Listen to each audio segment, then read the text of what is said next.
The phone call came on a Tuesday afternoon. While I was in Avio, while I was elbow deep in cerulean blue. I had been working on a commissioned piece for a small gallery in Brooklyn, the kind of place that smelled like turpentine and broken dreams. The canvas was almost finished, an abstract interpretation of loneliness that my client insisted would look perfect above her fireplace. I never understood why people wanted sadness hanging in their living rooms, but I had learned not to ask questions. Questions didn't pay rent. My apartment in Bushwick was small, barely 600 square feet of crumbling walls and unreliable heating. But it was mine. I had painted every inch of it in colors my family would have called garish sunset orange in the kitchen, deep violet in the bedroom, seafoam green in the bathroom. My father had once told me that my taste was questionable at best. The phone buzzed against the wooden table, and I almost ignored it. But something made me look. And when I saw Edward's name on the screen, my stomach tightened. My eldest brother never called. None of them did. I wiped my hands on a rag already stained with 100 different colors and picked up Lily. Edward's voice was clipped, efficient, the way it always was. He spoke, like every word, cost him money. Father is dead. I stood there, brush still in my other hand, dripping blue onto the hardwood floor. What? He passed this morning. Heart failure, they said. I waited for something: grief, shock, tears. But all I felt was a strange numbness, like hearing news about a stranger. William Crawford had been my father for 28 years, but I couldn't remember the last time he had felt like one. The funeral is Saturday, Edward continued. The attorney says there's a will reading afterward. Your presence is required. Required. Not requested, not hoped for. Required. I'll be there. I said, good. I'll have someone prepare your old room. He hung up without saying goodbye. That was Edward all business, no warmth. He had inherited that from our father, along with the sharp jawline and the inability to express emotion. At 48, he was already a carbon copy of the man who had raised us, right down to the $3,000 suits and the permanent frown. I set down the phone and looked at my painting. The blues seemed darker now, heavier. I thought about my father lying in some hospital bed, his heart finally giving out after 75 years of relentless ambition. I wondered if he had been alone. I wondered if it mattered. The Crawford family was not like other families.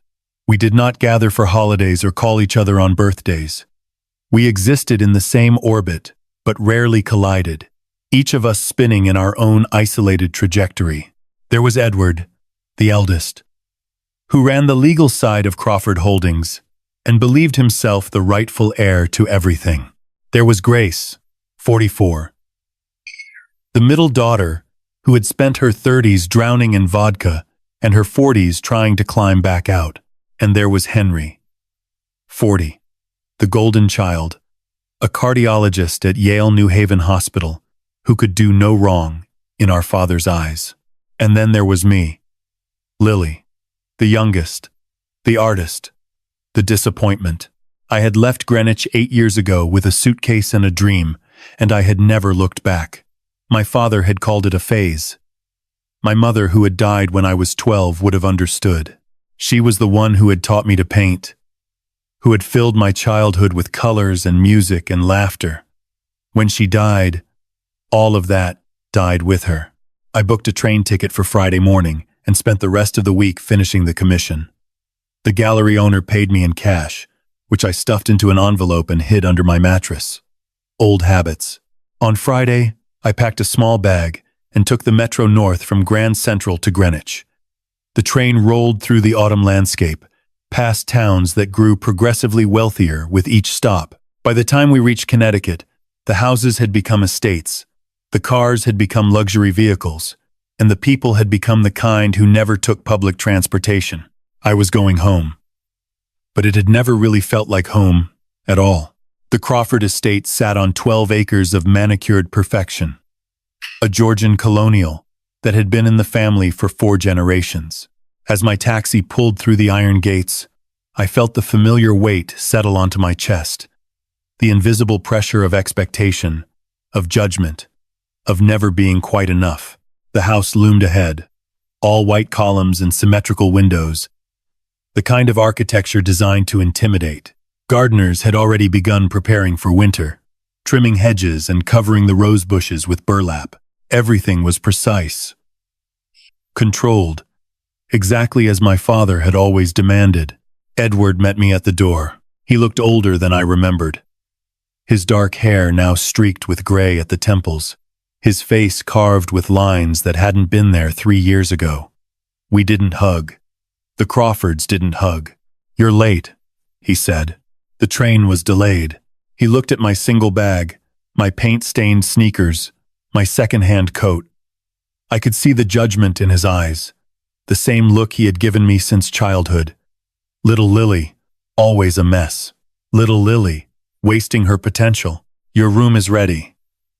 The viewing is at 4. I followed him inside, through the marble foyer with its crystal chandelier, past the formal living room where no one ever actually lived, up the sweeping staircase to the east wing. My old bedroom was exactly as I had left it 8 years ago: pale pink walls, white furniture, a canopy bed fit for a princess.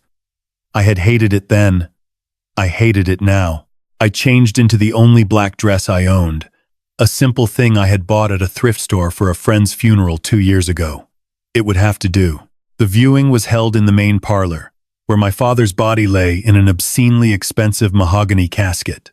He looked smaller in death, shrunken somehow, his white hair combed back in a style he never would have chosen for himself. Someone had put makeup on his face, giving him a waxy, artificial appearance that made my skin crawl. Grace arrived 20 minutes late, her eyes red-rimmed and her hands trembling. She was wearing a designer black suit that hung loose on her frame. She had lost weight since I last saw her, the kind of weight loss that came from struggle rather than health. We embraced briefly, and I could smell the mouthwash she had used to cover something stronger. "Lily," she whispered. "God, it's been so long." 3 years, I said. "Has it really?" She laughed, a hollow sound. "Time moves differently when you're trying to put yourself back together." Henry arrived last, sweeping in with his wife Caroline and their 2 perfect children. He was wearing a suit that probably cost more than my monthly rent, his salt and pepper hair styled just so, his smile practiced and professional. He shook Edward's hand, kissed Grace's cheek, and gave me a nod that barely acknowledged my existence. "Lily, still painting? Still saving lives?" I replied. He smiled, but it didn't reach his eyes. It never did. The viewing passed in a blur of distant relatives and business associates, people who spoke of my father in reverent tones, calling him a visionary, a titan, a legend. I stood in the corner and watched them perform their grief, wondering how many of them had actually known him, wondering how many of them had ever seen him lose his temper, or dismiss a child's artwork as worthless, or tell his youngest daughter that she would never amount to anything. By 7 o'clock, the house had emptied of strangers, leaving only family. We gathered in the dining room for a meal prepared by Margaret, the housekeeper who had been with us for 30 years. She was the closest thing to a mother I had known after my own had died. And when she hugged me in the kitchen, I almost cried. "You're too thin," she said, holding my face in her weathered hands. "Not like yours." She smiled, but there was sadness in it. "Your father asked about you, you know, more than you'd think." I didn't know what to say to that, so I said nothing. Dinner was a silent affair. Edward sat at the head of the table, our father's seat, as if he had already inherited everything. Grace pushed food around her plate without eating. Henry made small talk with Caroline about their children's school activities, pointedly excluding the rest of us from the conversation. I watched them all, my family of strangers, and wondered what secrets hid behind their careful masks. Tomorrow we would bury our father. And then, according to Edward, we would watch his final message to us. I had a feeling that nothing would ever be the same.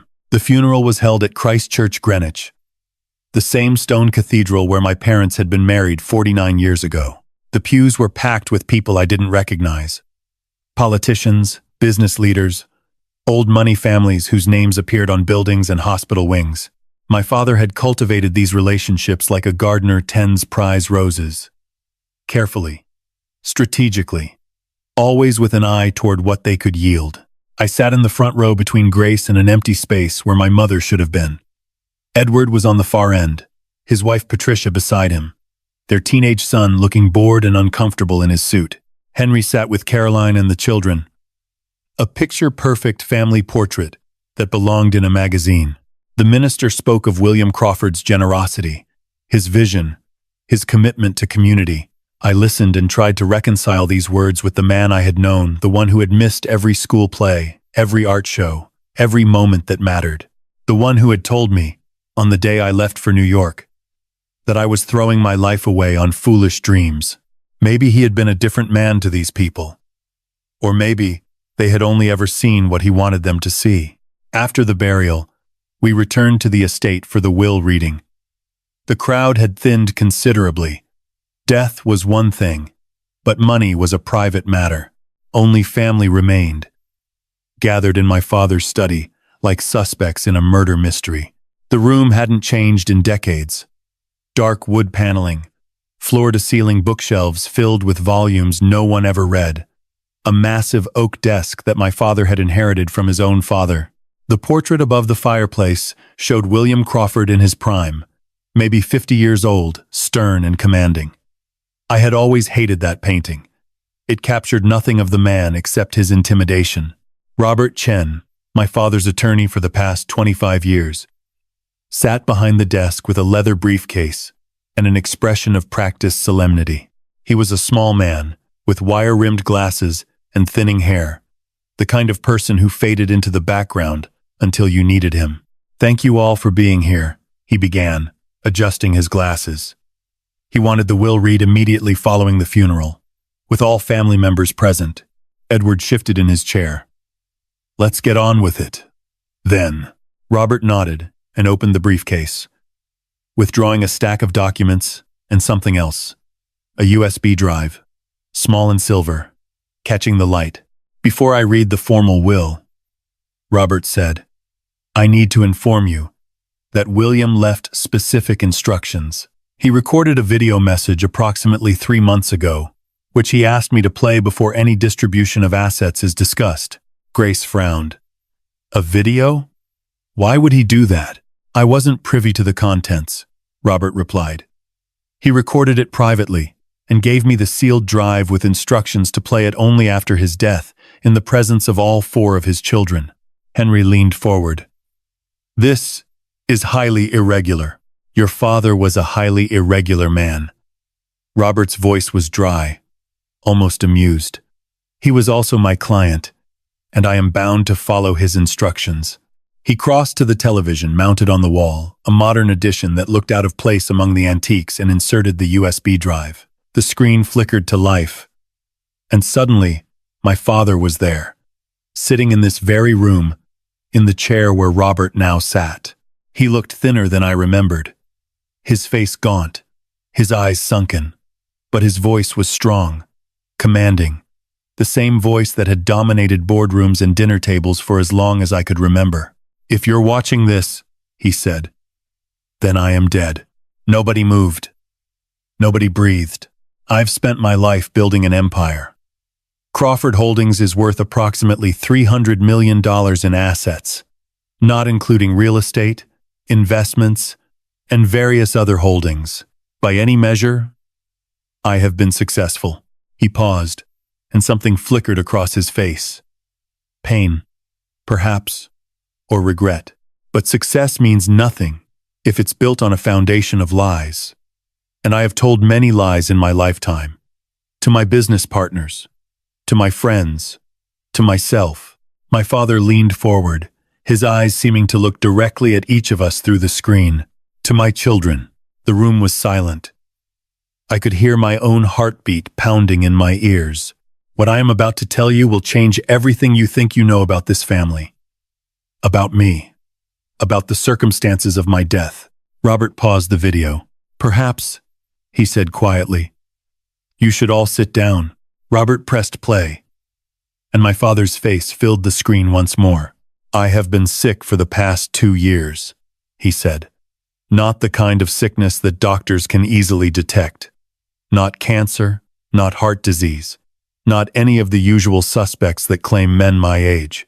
He lifted a glass of water to his lips, and I noticed his hand was trembling. I have been poisoned. Slowly, deliberately, systematically. Someone in this room, one of my own children, has been killing me. The words hung in the air like smoke.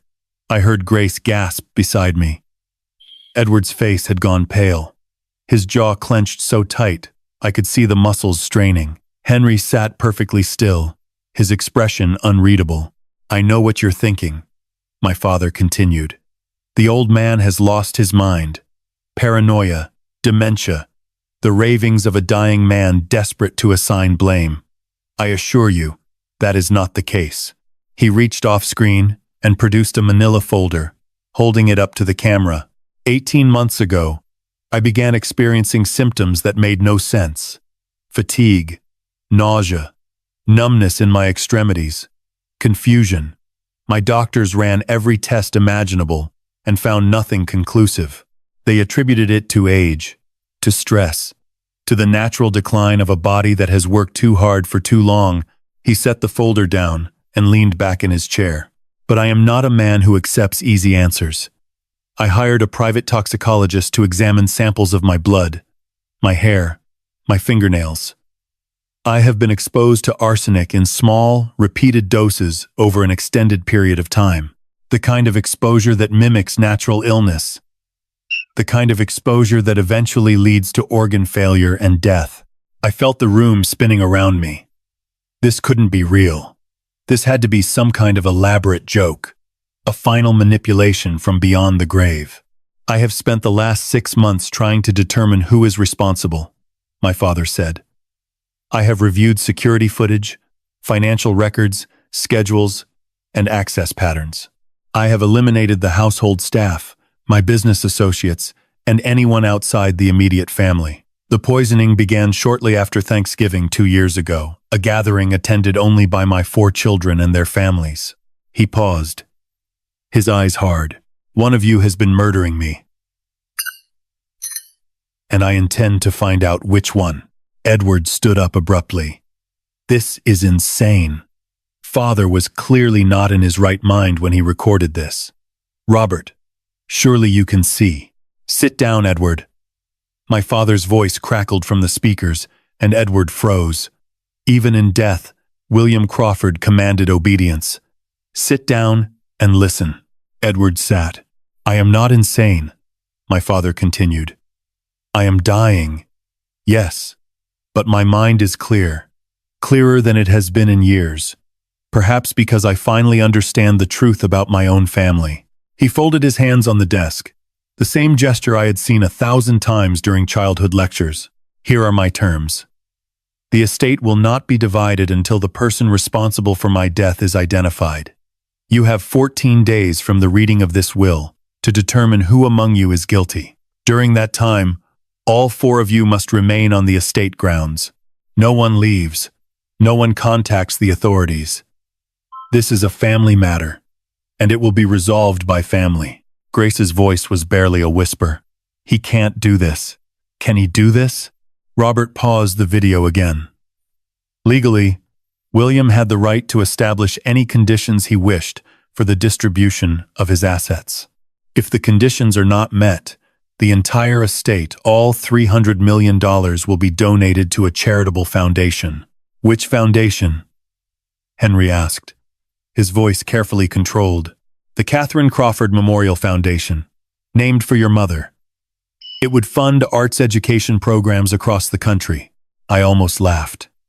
Even from the grave, my father was testing us. The foundation was named for my mother, the artist, the dreamer, the one who had believed in me when no one else did. If we failed his test, her legacy would benefit. If we succeeded, we would inherit blood money. Robert pressed play one final time. I know you all have secrets, my father said. I know about the debts, the addictions, the betrayals. I know more than you think, and I know that one of you looked me in the eye, smiled, and slowly poisoned me to death. His voice dropped lower, colder. Find the killer. Expose them. Or lose everything. The screen went black. For a long moment, no one spoke. Then Edward turned to look at each of us, his eyes moving from Grace to Henry to me, calculating, assessing. Well, he said quietly, it seems we have a murderer in the family. The silence that followed was suffocating. I looked at my siblings, these people I had grown up with, shared meals with, fought with over toys and attention and our parents' love, and tried to imagine one of them as a murderer. It seemed impossible. It seemed inevitable. Edward was the first to recover. He always was. This is absurd, he said, straightening his tie, as if preparing for a business meeting. Father was clearly suffering from some form of dementia. Paranoid delusions are a common symptom of arsenic poisoning. Ironically enough, he probably imagined the whole thing. He had toxicology reports, I said quietly. Edward turned to me, his expression dismissive. Reports can be fabricated. Father had enemies. Someone could have been feeding him false information, trying to turn him against his own family. Why would anyone do that? To destabilize the company, to create chaos, to prevent a smooth transition of power. Edward's voice was smooth, practiced. There are 100 reasons someone might want to destroy the Crawford legacy from within. Grace stood up abruptly, her chair scraping against the hardwood floor. Her hands were shaking. I need a drink, she said. Grace Henry started. Don't. She held up a hand. Don't you dare lecture me right now. Our father just accused one of us of murder. I think I'm entitled to a goddamn drink. She walked to the antique bar cart in the corner and poured herself 3 fingers of whiskey. Her hands trembled as she lifted the glass to her lips. Henry watched her with that clinical detachment he had perfected over years of medical training. Alcohol isn't going to help the situation. Nothing is going to help the situation. Grace shot back.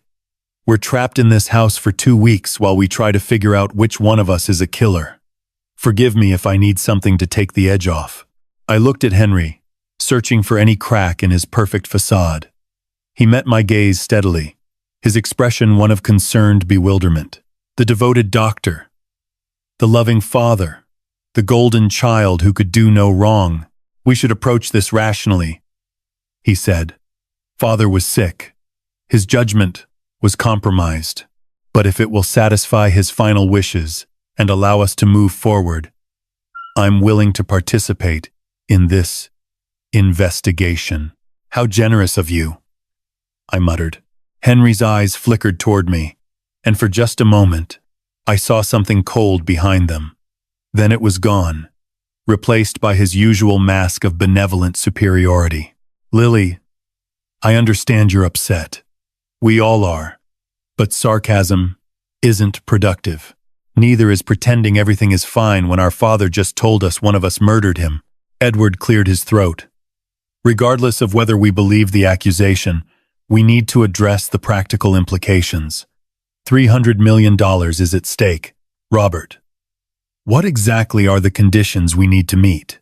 Robert, who had been standing quietly by the television, consulted his notes. You must identify the individual responsible for William's poisoning within 14 days. All 4 of you must remain on the estate grounds for the duration of that period. If anyone leaves, or if the deadline passes without a resolution, the entire estate goes to the foundation. And how exactly are we supposed to identify a killer? Grace asked bitterly. None of us are detectives. Your father left additional materials, Robert said. He reached into his briefcase and produced 4 identical folders. These contained copies of his medical records, the toxicology reports, and his personal notes from his investigation. He wanted each of you to have access to the same information. He distributed the folders. I took mine and opened it, scanning the contents.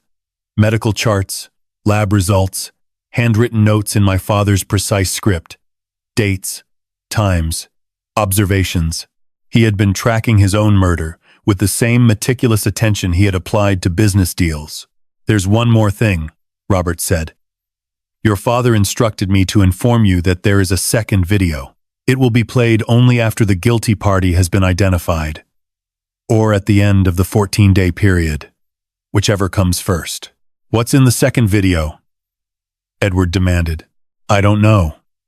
"It was sealed separately, with strict instructions." Edward's jaw tightened. He hated not having control, not knowing everything. It was his greatest weakness, and our father had known it. I looked down at the folder in my hands, at my father's handwriting documenting his own slow death. Somewhere in these pages was the truth. Somewhere in this house was a killer, and I had 14 days to find them before everything fell apart. Robert gathered his briefcase and prepared to leave. But Edward stopped him at the door. "Wait. We need clarification on the rules.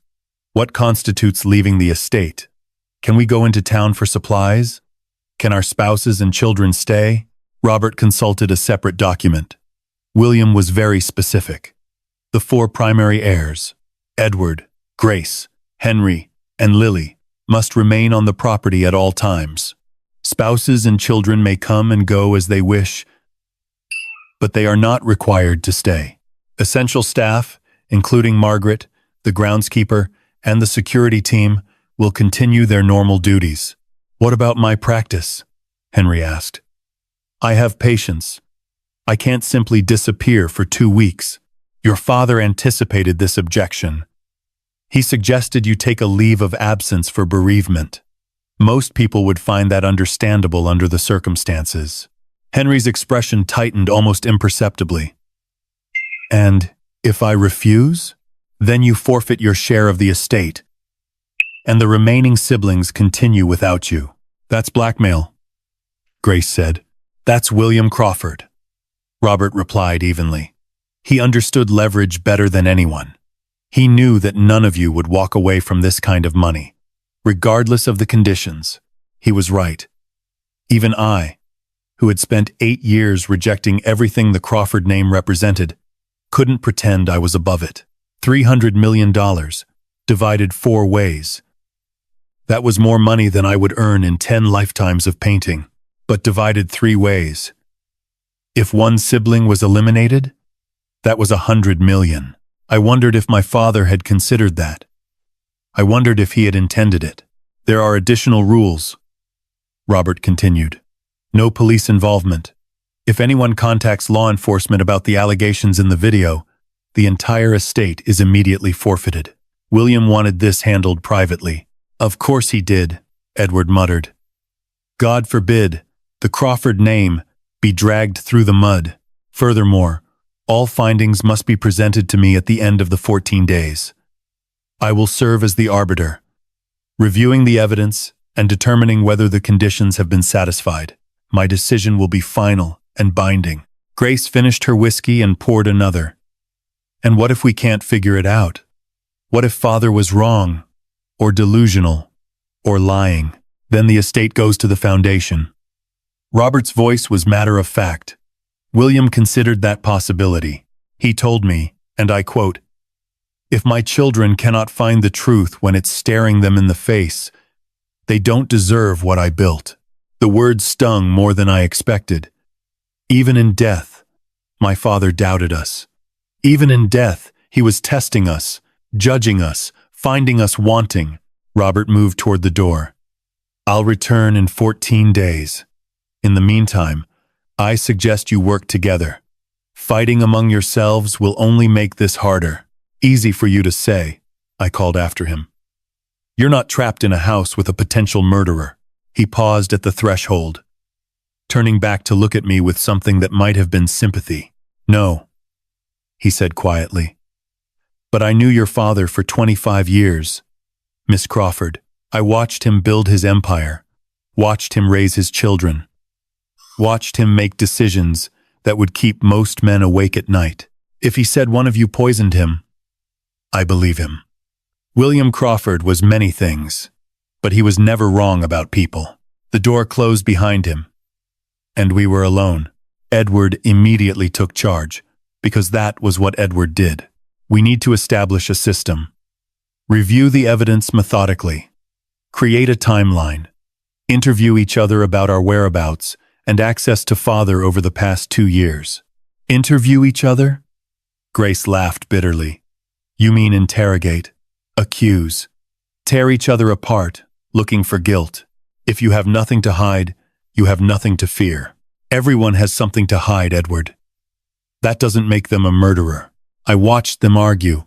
These siblings I barely knew anymore, and felt the familiar urge to run, to pack my bag, walk out the door, and never look back. Let them fight over the money. Let them destroy each other. I had survived without the Crawford fortune for 8 years. I could survive without it forever. But something held me there. Not greed, not obligation. Something deeper. I wanted to know the truth. I wanted to know who had killed my father, and why. I wanted to understand this family that had shaped me, broken me, driven me away, and maybe, buried somewhere beneath all the resentment and distance, I wanted justice for a man who had never given me anything but disappointment. 14 days, I said, interrupting their argument. We have 14 days. I suggest we stop fighting and start looking. That first night, sleep was impossible. I lay in my childhood bed, staring at the ceiling I had memorized decades ago, listening to the old house settle around me. Every creak of the floorboards, every whisper of wind against the windows, made me tense. Somewhere in these halls, a killer was sleeping. Or, perhaps, not sleeping at all. At 2 a.m, I gave up pretending and slipped out of bed. The hallway was dark, lit only by the faint glow of nightlights my father had installed years ago when his eyesight began to fail. I padded barefoot toward the kitchen, craving tea and solitude. But I wasn't alone. Margaret sat at the kitchen table, a cup of chamomile cooling in front of her, her weathered hands wrapped around the ceramic. She looked up when I entered, unsurprised.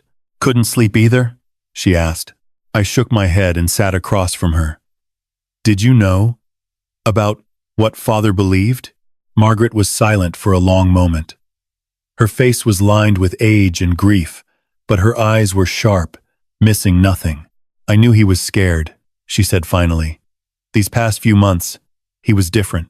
Checking his food, his drinks, locking his bedroom door at night. I thought it was just an old man's paranoia. But now, she met my gaze steadily. Now, I don't know what to think. I've worked for this family for 30 years, Lily. I've watched you all grow up. I can't imagine any of you doing something so terrible. Someone did. If your father was right, you don't believe him? Margaret sighed deeply. I believe he believed it. Whether that makes it true. She shook her head. Your father was brilliant, but he was also proud. He made enemies.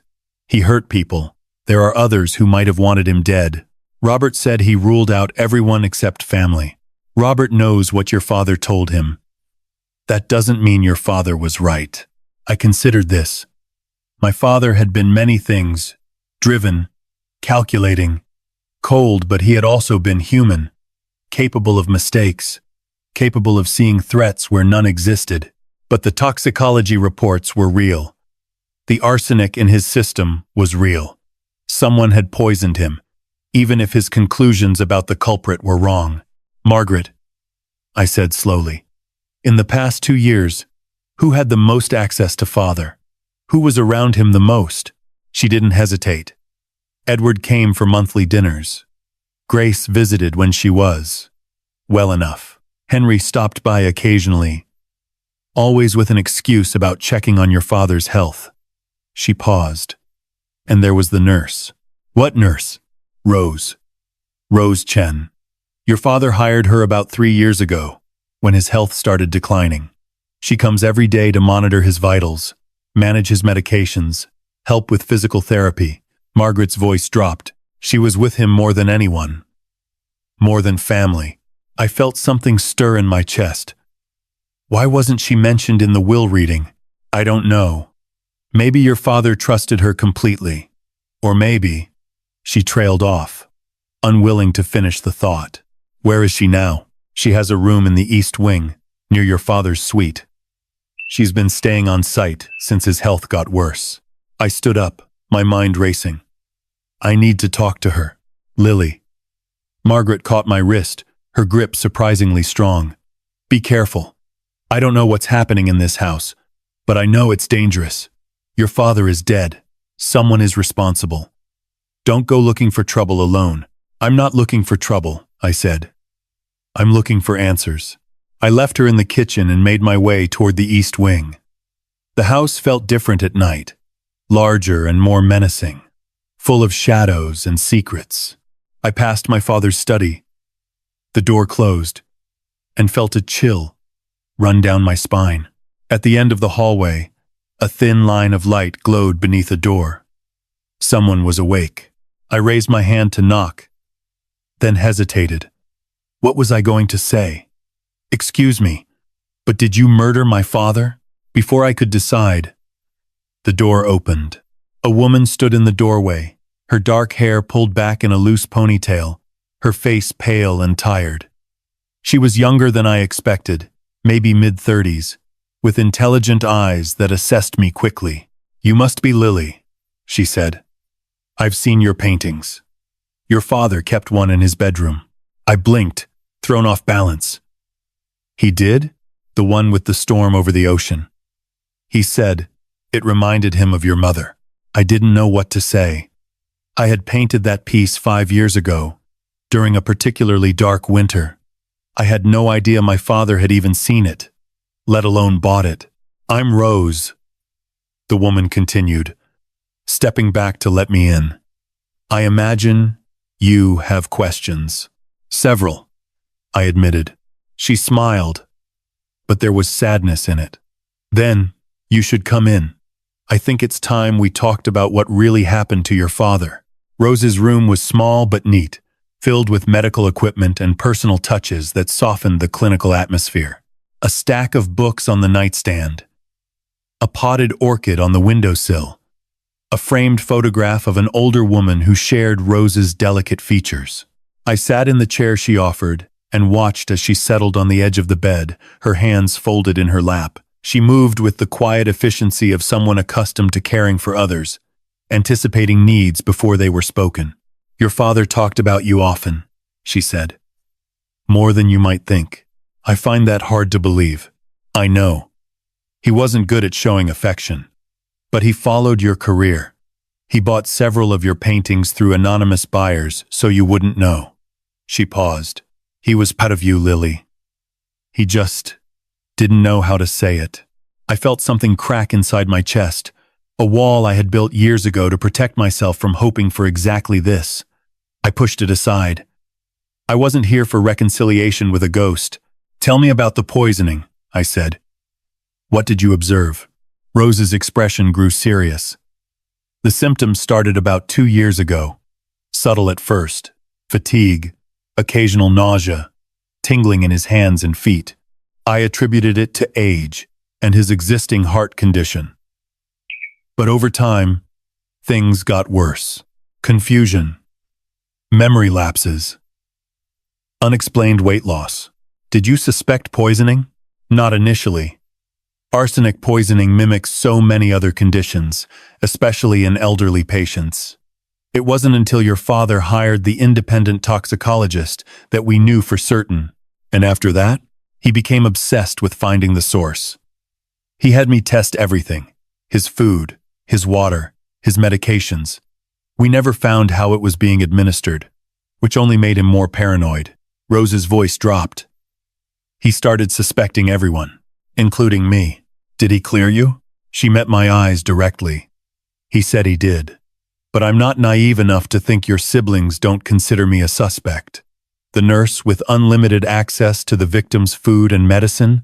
It's the obvious conclusion. Is it the right one? No. Her voice was firm. I cared for your father. I would never have hurt him. I studied her face, looking for signs of deception. She held my gaze steadily, without flinching. Either she was innocent, or she was an exceptional liar. You said you wanted to tell me what really happened, I said. What did you mean? Rose hesitated, then stood and crossed to a small desk in the corner. She opened a drawer and withdrew a folder, similar to the ones Robert had distributed earlier. Your father kept detailed notes of his investigation. But there were some things he didn't include in the official files. Things he shared only with me. She handed me the folder. He was particularly interested in your brother Edward. I opened the folder and found printouts of financial documents, bank statements, credit card records. The numbers were staggering, and not in a good way. Edward has been bleeding money for the past 3 years, Rose explained. Gambling debts, mostly. He owes nearly $500,000 to some very dangerous people. I stared at the documents, my mind racing. Edward, the responsible one. Edward, the successful attorney. Edward, who had always looked down on the rest of us for our failures and weaknesses. How did Father find out? One of Edward's creditors contacted him directly, looking for payment. Your father refused, of course. He told Edward he would have to solve his own problems. Rose's voice was quiet. That was 6 months ago. Around the same time, the poisoning intensified. I thought about Edward at dinner, at the funeral, at the will reading, calm, controlled, dismissive of the accusations. But beneath that polished exterior, he was drowning in debt. You think Edward did it? For the inheritance? I think your father thought it was possible. Edward stood to inherit the largest share as the eldest son. With that kind of money, he could pay off his debts, and more. I closed the folder, my hands trembling slightly. This was my brother, the one who had taught me to ride a bicycle, who had helped me with homework, who had carried me on his shoulders at the county fair when I was 5 years old. Could he really be a murderer? There's more, Rose said. But I think you should discover it yourself. Your father left clues throughout the house, hidden files, locked drawers, encrypted messages. He wanted whoever solved this to work for it. Why are you helping me? I asked. Why not Edward? Or Henry? Or Grace? Rose was silent for a moment, her expression unreadable. Because your father asked me to, she finally said. Before he died, he told me that if anyone could find the truth, it would be you. He said you were the only one who had nothing to gain from his death, the only one he trusted. The words hit me like a physical blow.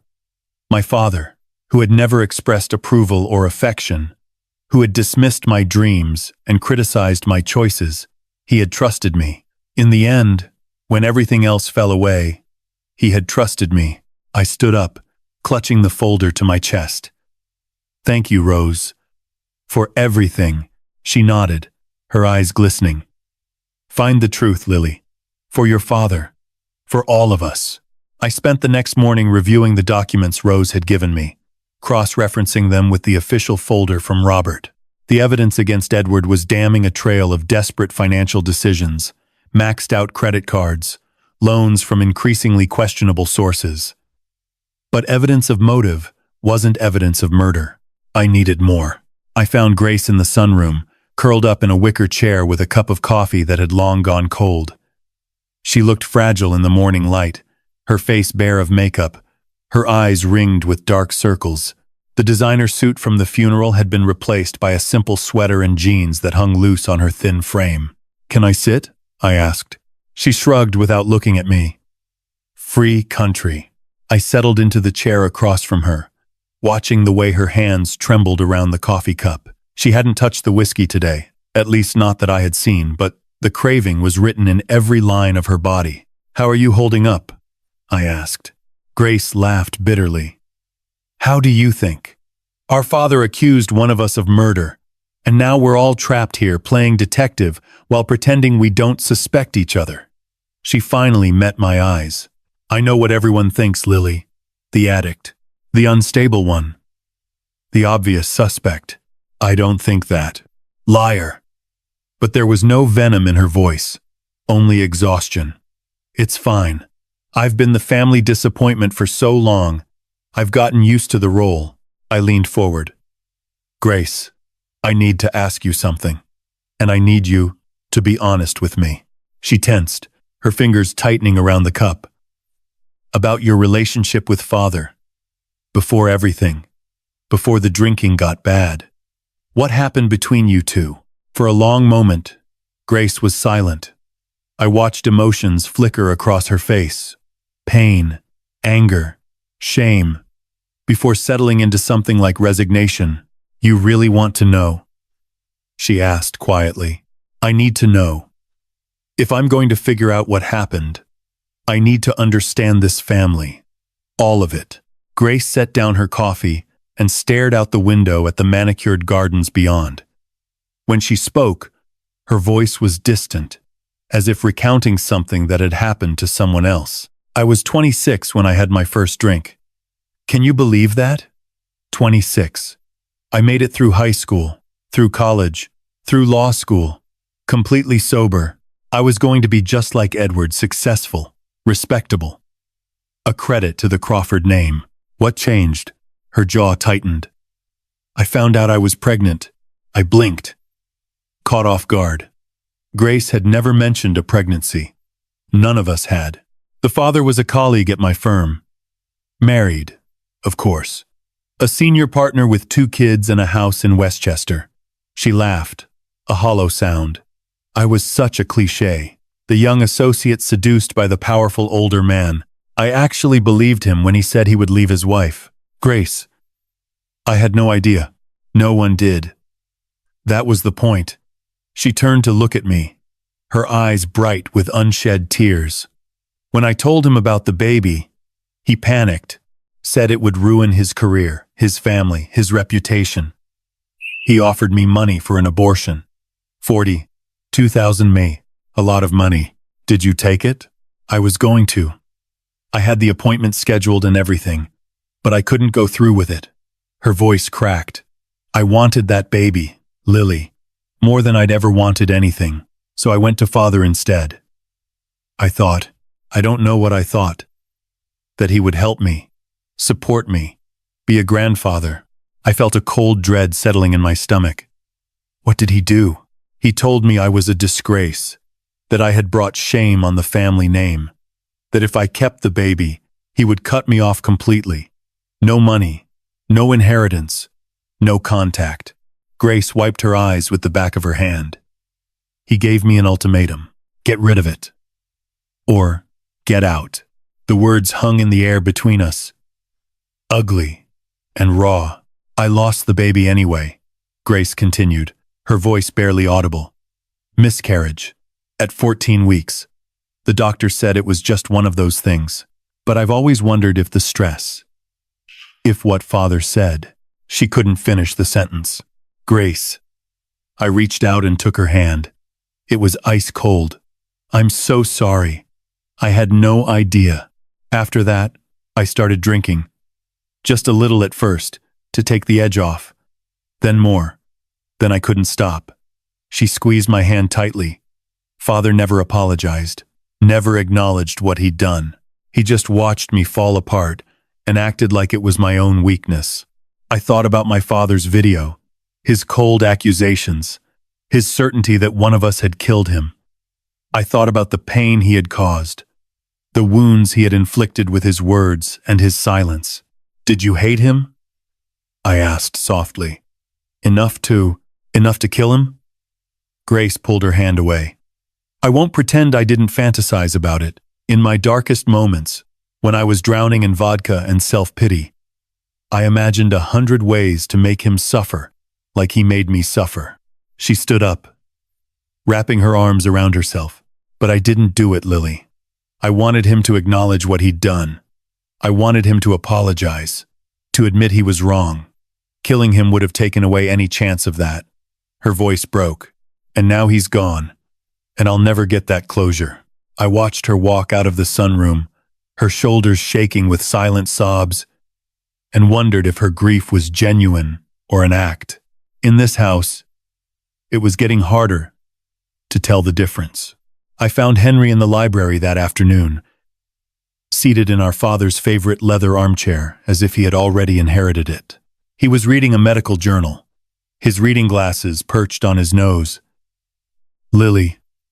He looked up with that practiced smile. "Come to interrogate me? Come to interrogate me? Come to interrogate me? Just to talk. Of course." He set aside the journal and gestured to the chair across from him. "I've been expecting this. You always were the curious one."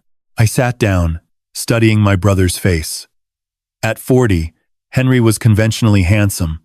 Strong jaw, warm brown eyes, salt and pepper hair that gave him an air of distinguished maturity. He had inherited our mother's gentle features and our father's ambition, a combination that had served him well. Patients trusted him. Colleagues admired him. Everyone loved Dr. Henry Crawford. Everyone except, perhaps, our father. "How are you handling all this?" I asked. "As well as can be expected." He removed his glasses and rubbed his eyes. "It's surreal, honestly. Father accusing one of us of murder. It sounds like something out of a bad novel." "You don't believe him?" Henry's expression flickered. So briefly, I almost missed it.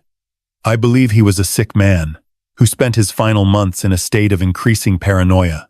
Arsenic poisoning can cause psychological symptoms, confusion, delusions, hallucinations.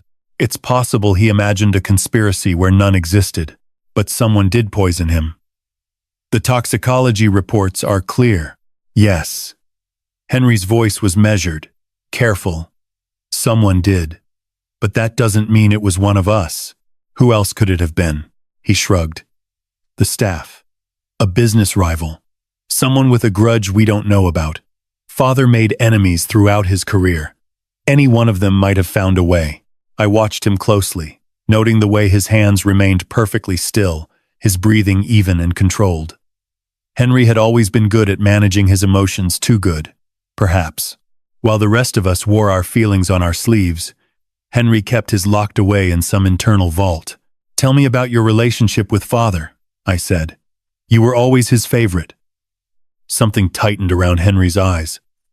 "Is that what you think?" "It's what everyone thinks. You became a doctor, just like he wanted. You married well, had children, built the perfect life. He was proud of you." "Proud." Henry repeated the word as if tasting something bitter. "Yes, I suppose he was. Proud of the image I projected. Proud of the achievements he could brag about to his friends." His voice dropped. "But that's not the same as love, Lily. You of all people should understand that." The comment stung, but I pushed past it. "What do you mean?" Henry leaned forward, his mask slipping just enough to reveal something raw beneath. "Do you know why I became a cardiologist? Because Father had his first heart attack when I was 16.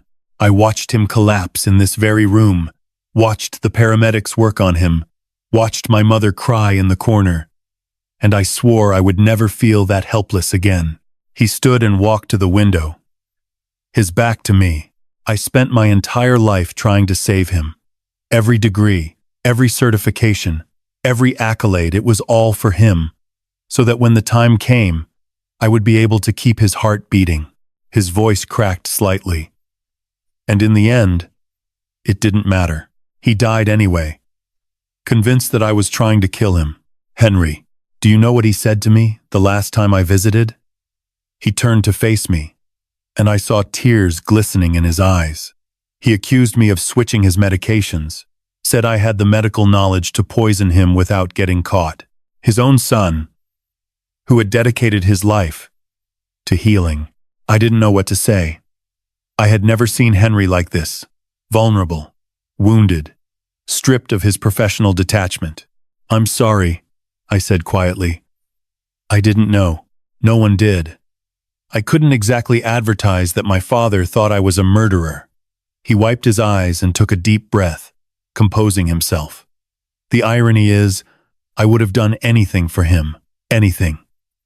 And he never saw it.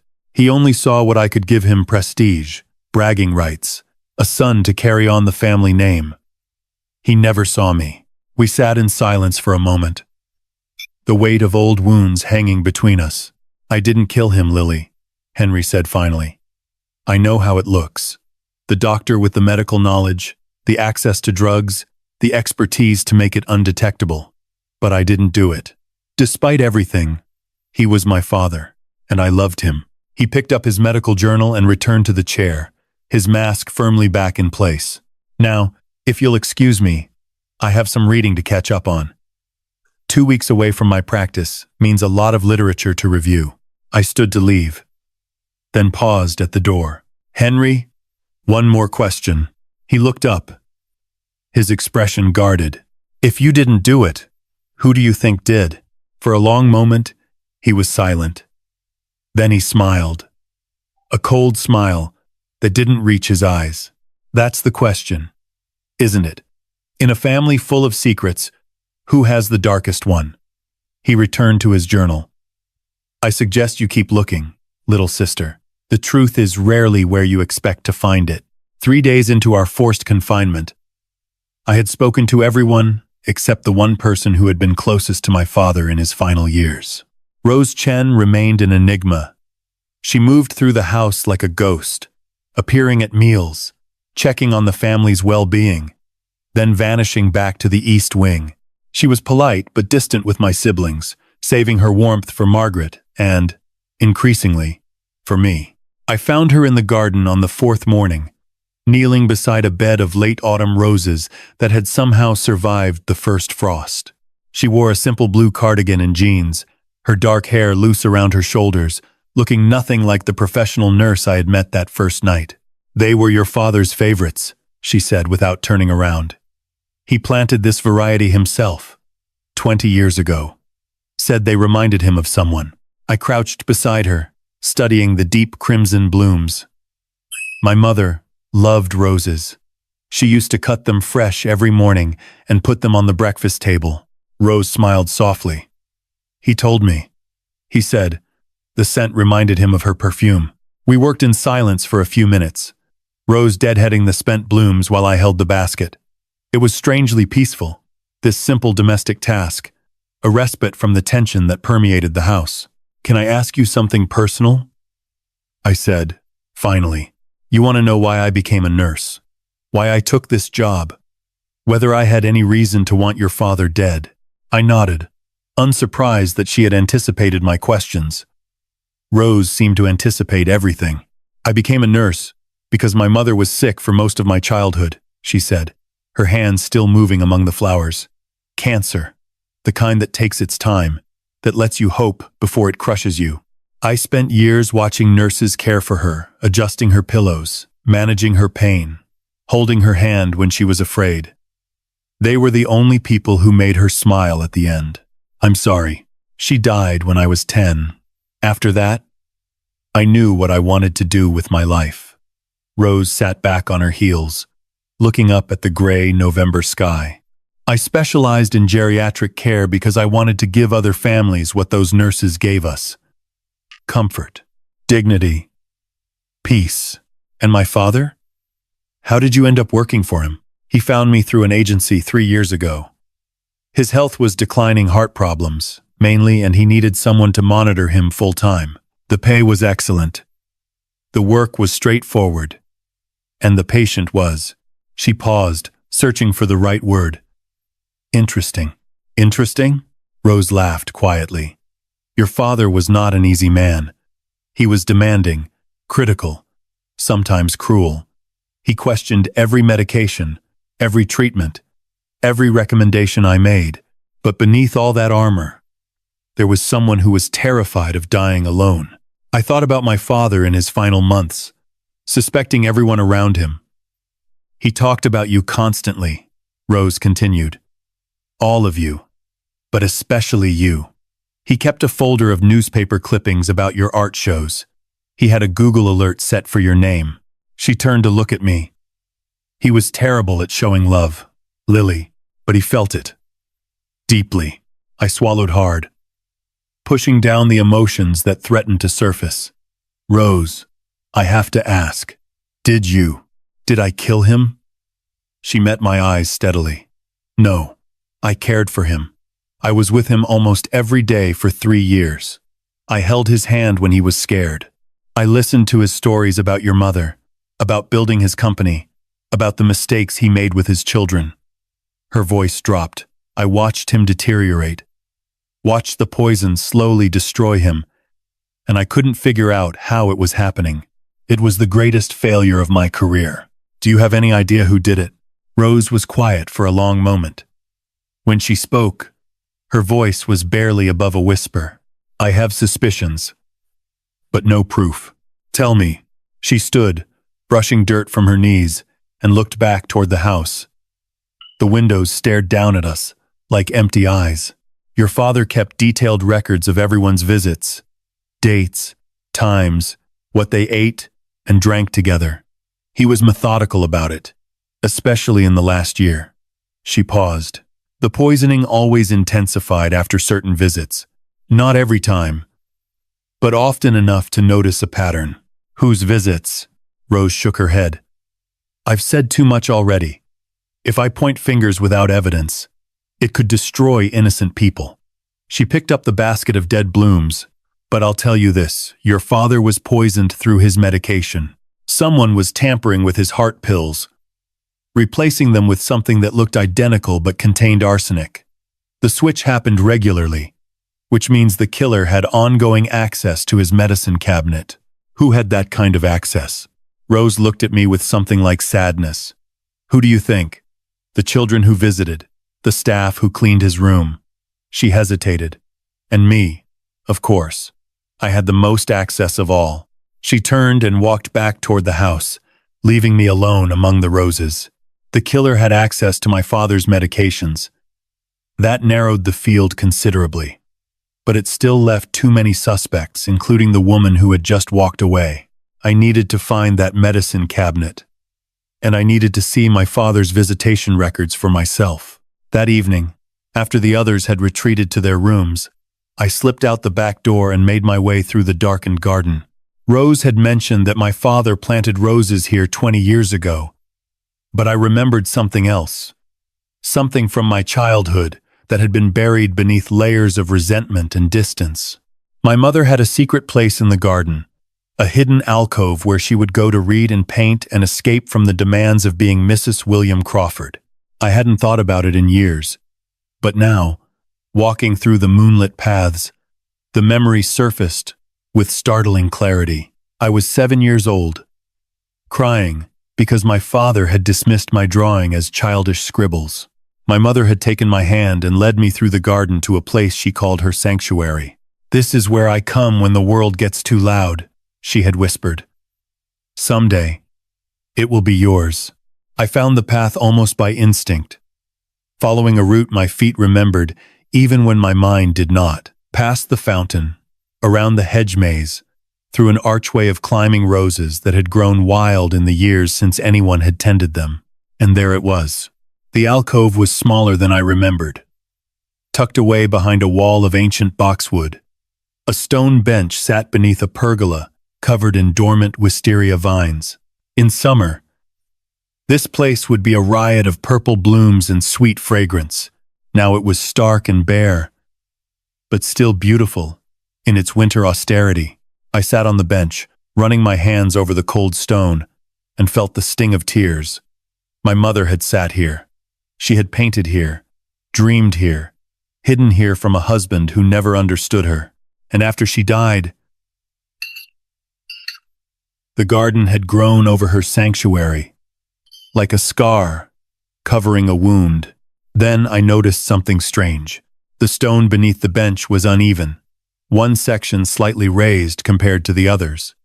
I knelt down and examined it more closely. In the dim moonlight, I could see scratches around the edges, fresh scratches, made by metal tools. Someone had been here recently. Someone had been digging, my heart pounding. I looked around for something to pry up the stone. A rusted trowel lay half hidden beneath the bench, left behind by whoever had been here before me. I wedged it into the gap and pushed. The stone lifted with a grinding sound, revealing a hollow space beneath. Inside, wrapped in oilcloth to protect it from moisture, was a metal box. My hands trembled as I pulled it out. The box was old, dented, The kind of thing you might find at an antique store. A small padlock secured the lid, but it was already broken, snapped open by whoever had discovered this hiding place before me. I lifted the lid and found a collection of items that made no sense together. Letters, dozens of them, bound with faded ribbon. Photographs, some in color, some in black and white. A dried rose, pressed flat between sheets of wax paper. And at the bottom, a small velvet pouch containing a gold ring. I picked up the ring and held it to the moonlight. It was a simple band, unadorned except for an inscription on the inside. I squinted to read the tiny letters. To my Catherine, my secret rose. W. William, my father. But this wasn't my mother's wedding ring. I had seen that one, a massive diamond that she wore with quiet resignation. This was something else, something secret. I turned to the letters, untying the ribbon with shaking fingers. The paper was yellowed, the ink faded, but the handwriting was unmistakably my father's. My dearest Catherine, the first letter began. I know I cannot give you the life you deserve. I know our love must remain hidden, but know that every moment with you is worth more than all the wealth in the world. You are my heart, my home, my reason for living. Forever yours, William. Catherine. My mother's name. But why would my father write secret love letters to his own wife? I read on, letter after letter, and slowly the truth began to emerge. These weren't letters to my mother. They were letters to another woman, a woman also named Catherine, a woman my father had loved in secret for decades. And then I found the photograph. A young woman, perhaps 25, with dark hair and delicate features. She was holding a baby, smiling at the camera with an expression of pure joy. On the back, in my father's handwriting, Catherine and Rose, 1990. Rose. The name hit me like a physical blow. I looked again at the woman in the photograph, comparing her features to the nurse I had spoken with just hours ago. Rose Chen wasn't just my father's nurse. She was his daughter. I sat in the moonlight for what felt like hours, reading letter after letter, piecing together a story that spanned 35 years. My father had met the other Catherine in 1988, 2 years before Rose was born. She was an artist, a painter. Like my mother, like me, who had been hired to create a portrait of the Crawford family. My father had been 40 then, already married for 15 years, with 3 children and a 4th on the way. The affair had begun almost immediately. I know it's wrong, my father wrote in one letter. I know I should end this before someone gets hurt. But when I'm with you, I feel alive in a way I haven't felt in years. You see me, Catherine, not the businessman, not the patriarch, not the Crawford name. The letters continued through 1989, growing more passionate, more desperate. My father was torn between his family obligations and his love for this woman who made him feel whole. And then, in early 1990, Catherine discovered she was pregnant. I will provide for you and the child, my father wrote. I will make sure you never want for anything, but I cannot leave my family. I cannot abandon my children. Please understand, this is not about love. It's about duty. Catherine had understood. She had accepted his terms, raised their daughter alone, never asking for more than he was willing to give. And my father had kept his promise, supporting them financially while keeping their existence completely secret from his legitimate family. The letters painted a picture of a man I had never known, tender, vulnerable, capable of deep love, so different from the cold, distant father who had raised me. The final letter was dated just 3 years ago, written in a shaky hand that spoke of illness and age. My dearest Catherine, the doctors say my heart is failing. I don't have much time left. Before I go, I need you to know that you were the great love of my life. Not a day has passed that I haven't thought of you, haven't wished things could have been different. Our daughter has grown into a remarkable woman, strong, compassionate, everything I could have hoped for. I have arranged for her to work here, at the estate. so I can spend my final years close to her. She doesn't know who I really am to her. Perhaps she never will, but at least I can see her face every day, hear her voice, watch her care for me with a tenderness I don't deserve. Forgive me for all the ways I failed you. Forgive me for choosing duty over love. And know that wherever I go next, I will carry you with me. Forever yours, William. I set down the letter, my vision blurred with tears.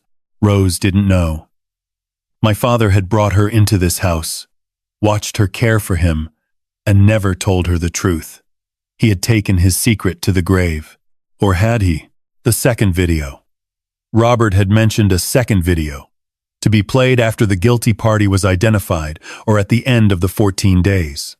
What if that video contained my father's final confession? What if he had planned to reveal Rose's identity all along?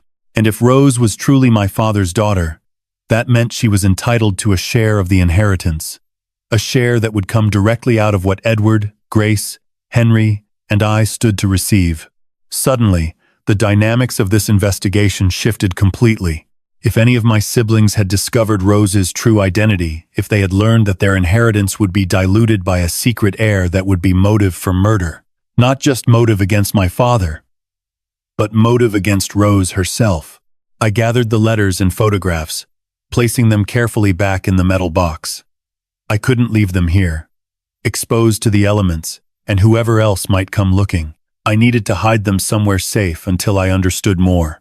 But first, I needed to know one thing. Did Rose know the truth about her parentage? Or was she as much in the dark as the rest of us? I thought about our conversations, her kindness toward me, her apparent grief over my father's death. She had never hinted at any special connection, any claim to the Crawford name or fortune. Either she was an excellent actress, or she genuinely didn't know. There was only one way to find out. I tucked the box under my arm and made my way back through the garden, my mind racing with questions and possibilities. My father had lived a double life for 35 years. He had loved 2 women, raised 2 families, and kept them completely separate until the very end. And now, someone had killed him for it. I hid the metal box beneath a loose floorboard in my childhood bedroom, a secret compartment I had discovered at 12 and never told anyone about. Then I lay awake until dawn, watching the shadows shift across the ceiling, trying to make sense of everything I had learned. By morning, I had a plan. My father's study was the nerve center of the Crawford empire. Every important document, every financial record, every secret worth keeping would be stored there. If there was evidence connecting one of my siblings to the poisoning, that's where I would find it. The problem was Edward. Since the will reading, he had claimed the study as his own, spending hours behind the closed door doing what he called estate management. None of us were allowed inside. He had even installed a new lock, citing concerns about sensitive business documents. But Edward had a weakness: his daily tennis game. Even in the midst of a murder investigation, even with $300 million on the line, Edward maintained his routine. Every morning at 10, he drove to the Greenwich Country Club for an hour of tennis with his regular partner. It was the only time he left the estate, and I was counting on it. At 10:15, I watched his BMW disappear down the driveway. Then I moved. The new lock on the study door was formidable, but Margaret had been the housekeeper here for 30 years. She knew every key, every code, every hidden entrance in this house.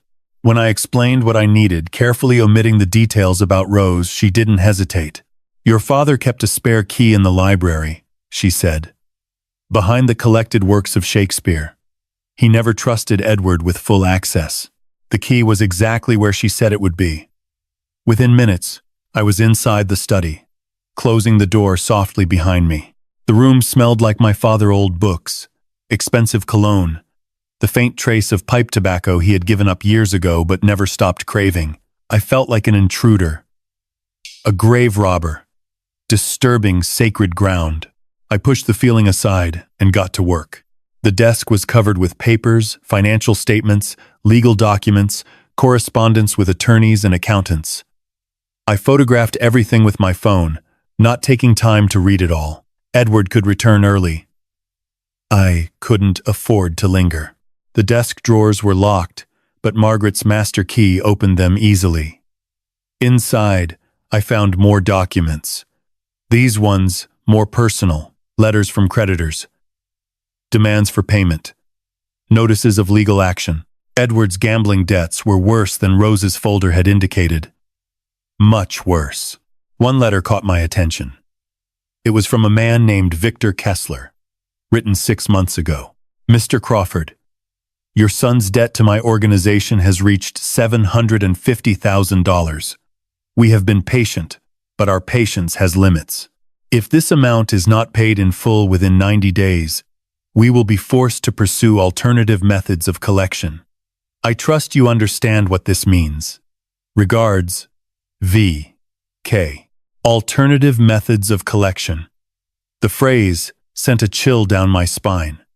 Edward wasn't just in debt to a casino. He was in debt to people who broke legs or worse when they didn't get paid.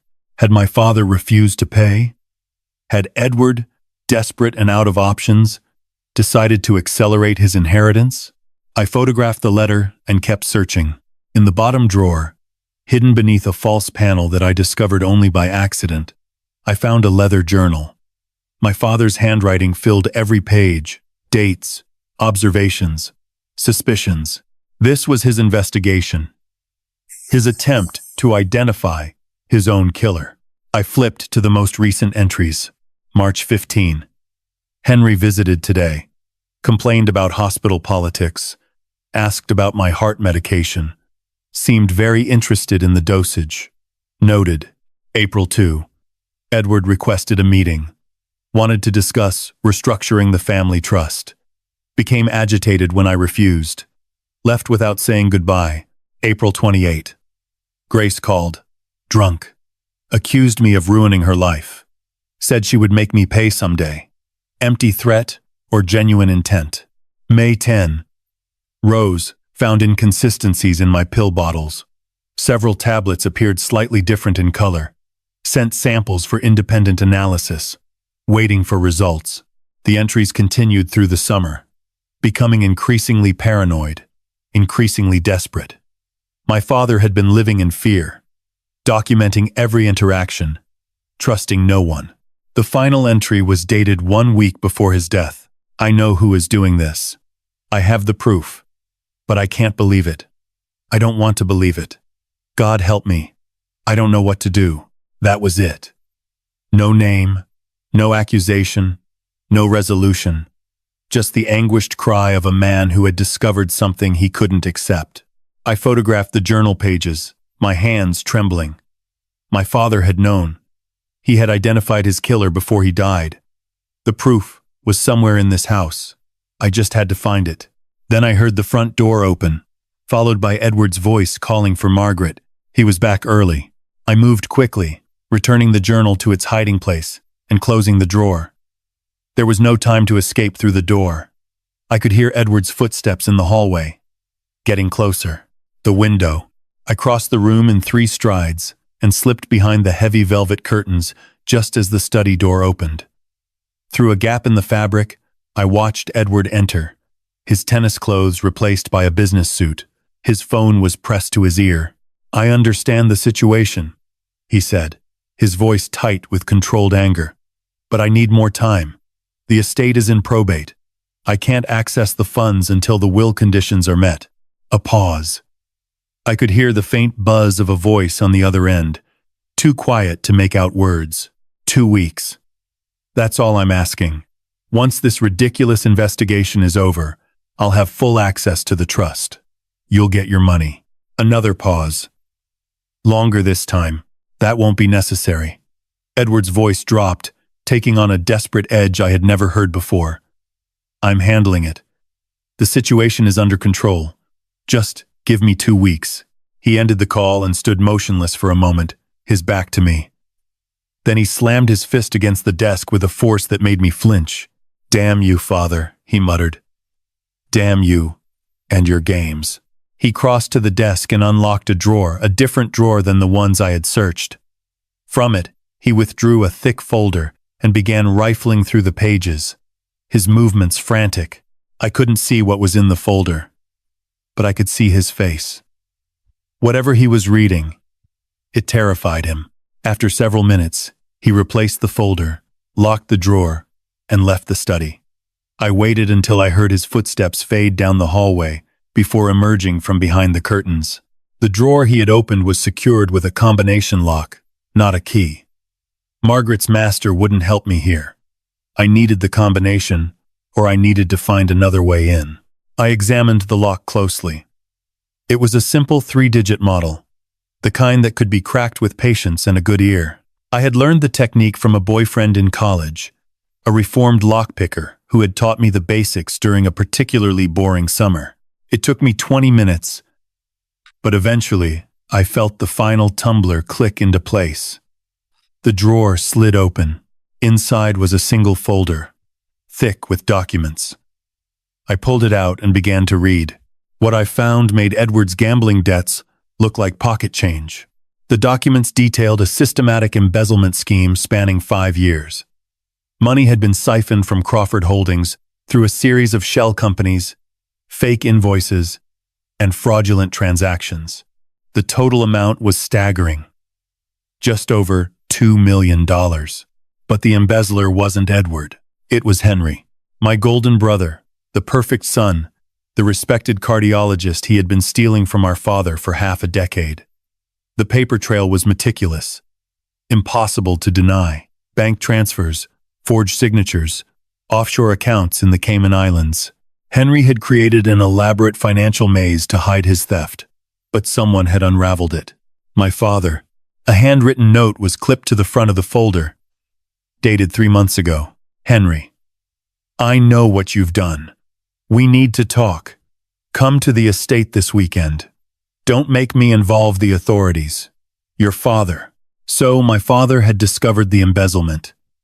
He had confronted Henry, or planned to, and shortly after, the poisoning had intensified.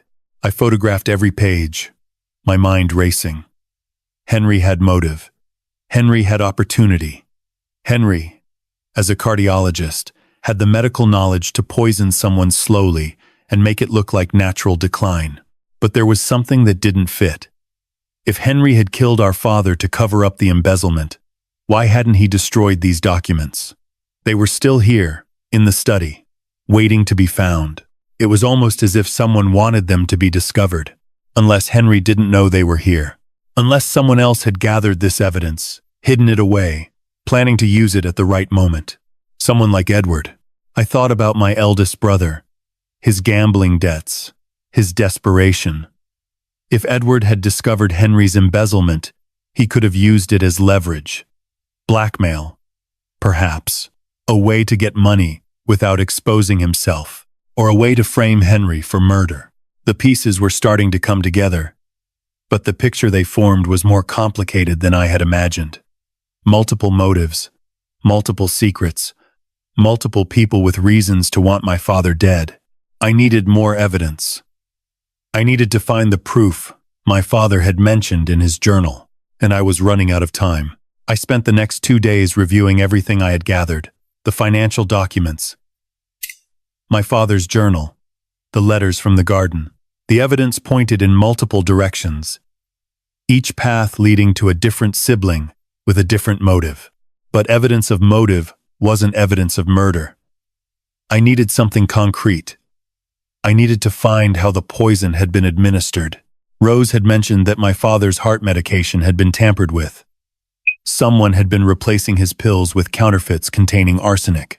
To do that, they would need access to his prescriptions, either the physical bottles in his medicine cabinet or the pharmacy records that would allow them to create convincing replicas. I started with the medicine cabinet. My father's bedroom was in the West Wing, a master suite he had occupied alone since my mother's death 16 years ago. I hadn't entered it since childhood, and crossing the threshold felt like trespassing on sacred ground.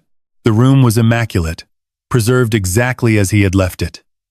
A king-sized bed with hospital-style rails attached a concession to his declining health. Medical equipment in the corner, monitors and oxygen tanks that Rose had used to track his vital signs. And on the nightstand, a small army of prescription bottles. I examined each one carefully, photographing the labels. Heart medication, blood thinners, cholesterol pills, vitamins. The usual regimen for a man his age with his conditions. Nothing unusual, nothing out of place. Then, I noticed something odd. One of the bottles, a heart medication called digoxin, had a slightly different label than the others. The font was the same, the pharmacy logo identical, but the paper had a different texture. Glossier noir. I picked up the bottle and examined it closely. The pills inside looked normal, small white tablets with a manufacturer's imprint. But when I compared them to the photograph in my father's medical file, a document I had found in the study, the imprint was subtly different. The letters were slightly thicker, the spacing marginally off. These weren't the pills his doctor had prescribed. They were counterfeits. My heart pounding, I pocketed the bottle and continued searching. In the bathroom, I found a small trash can that hadn't been emptied since my father's death. Inside, crumpled beneath tissues and cotton balls, was a pharmacy receipt. The receipt was dated 3 weeks ago for a refill of digoxin. But the pharmacy wasn't my father's usual one in Greenwich. It was a small independent pharmacy in New Haven, the same city where Henry worked. I smoothed out the receipt and studied it. The prescription had been filled under my father's name, but the pickup signature was illegible, a scrawl that could have been anyone's. New Haven, Henry's territory. But that seemed too obvious.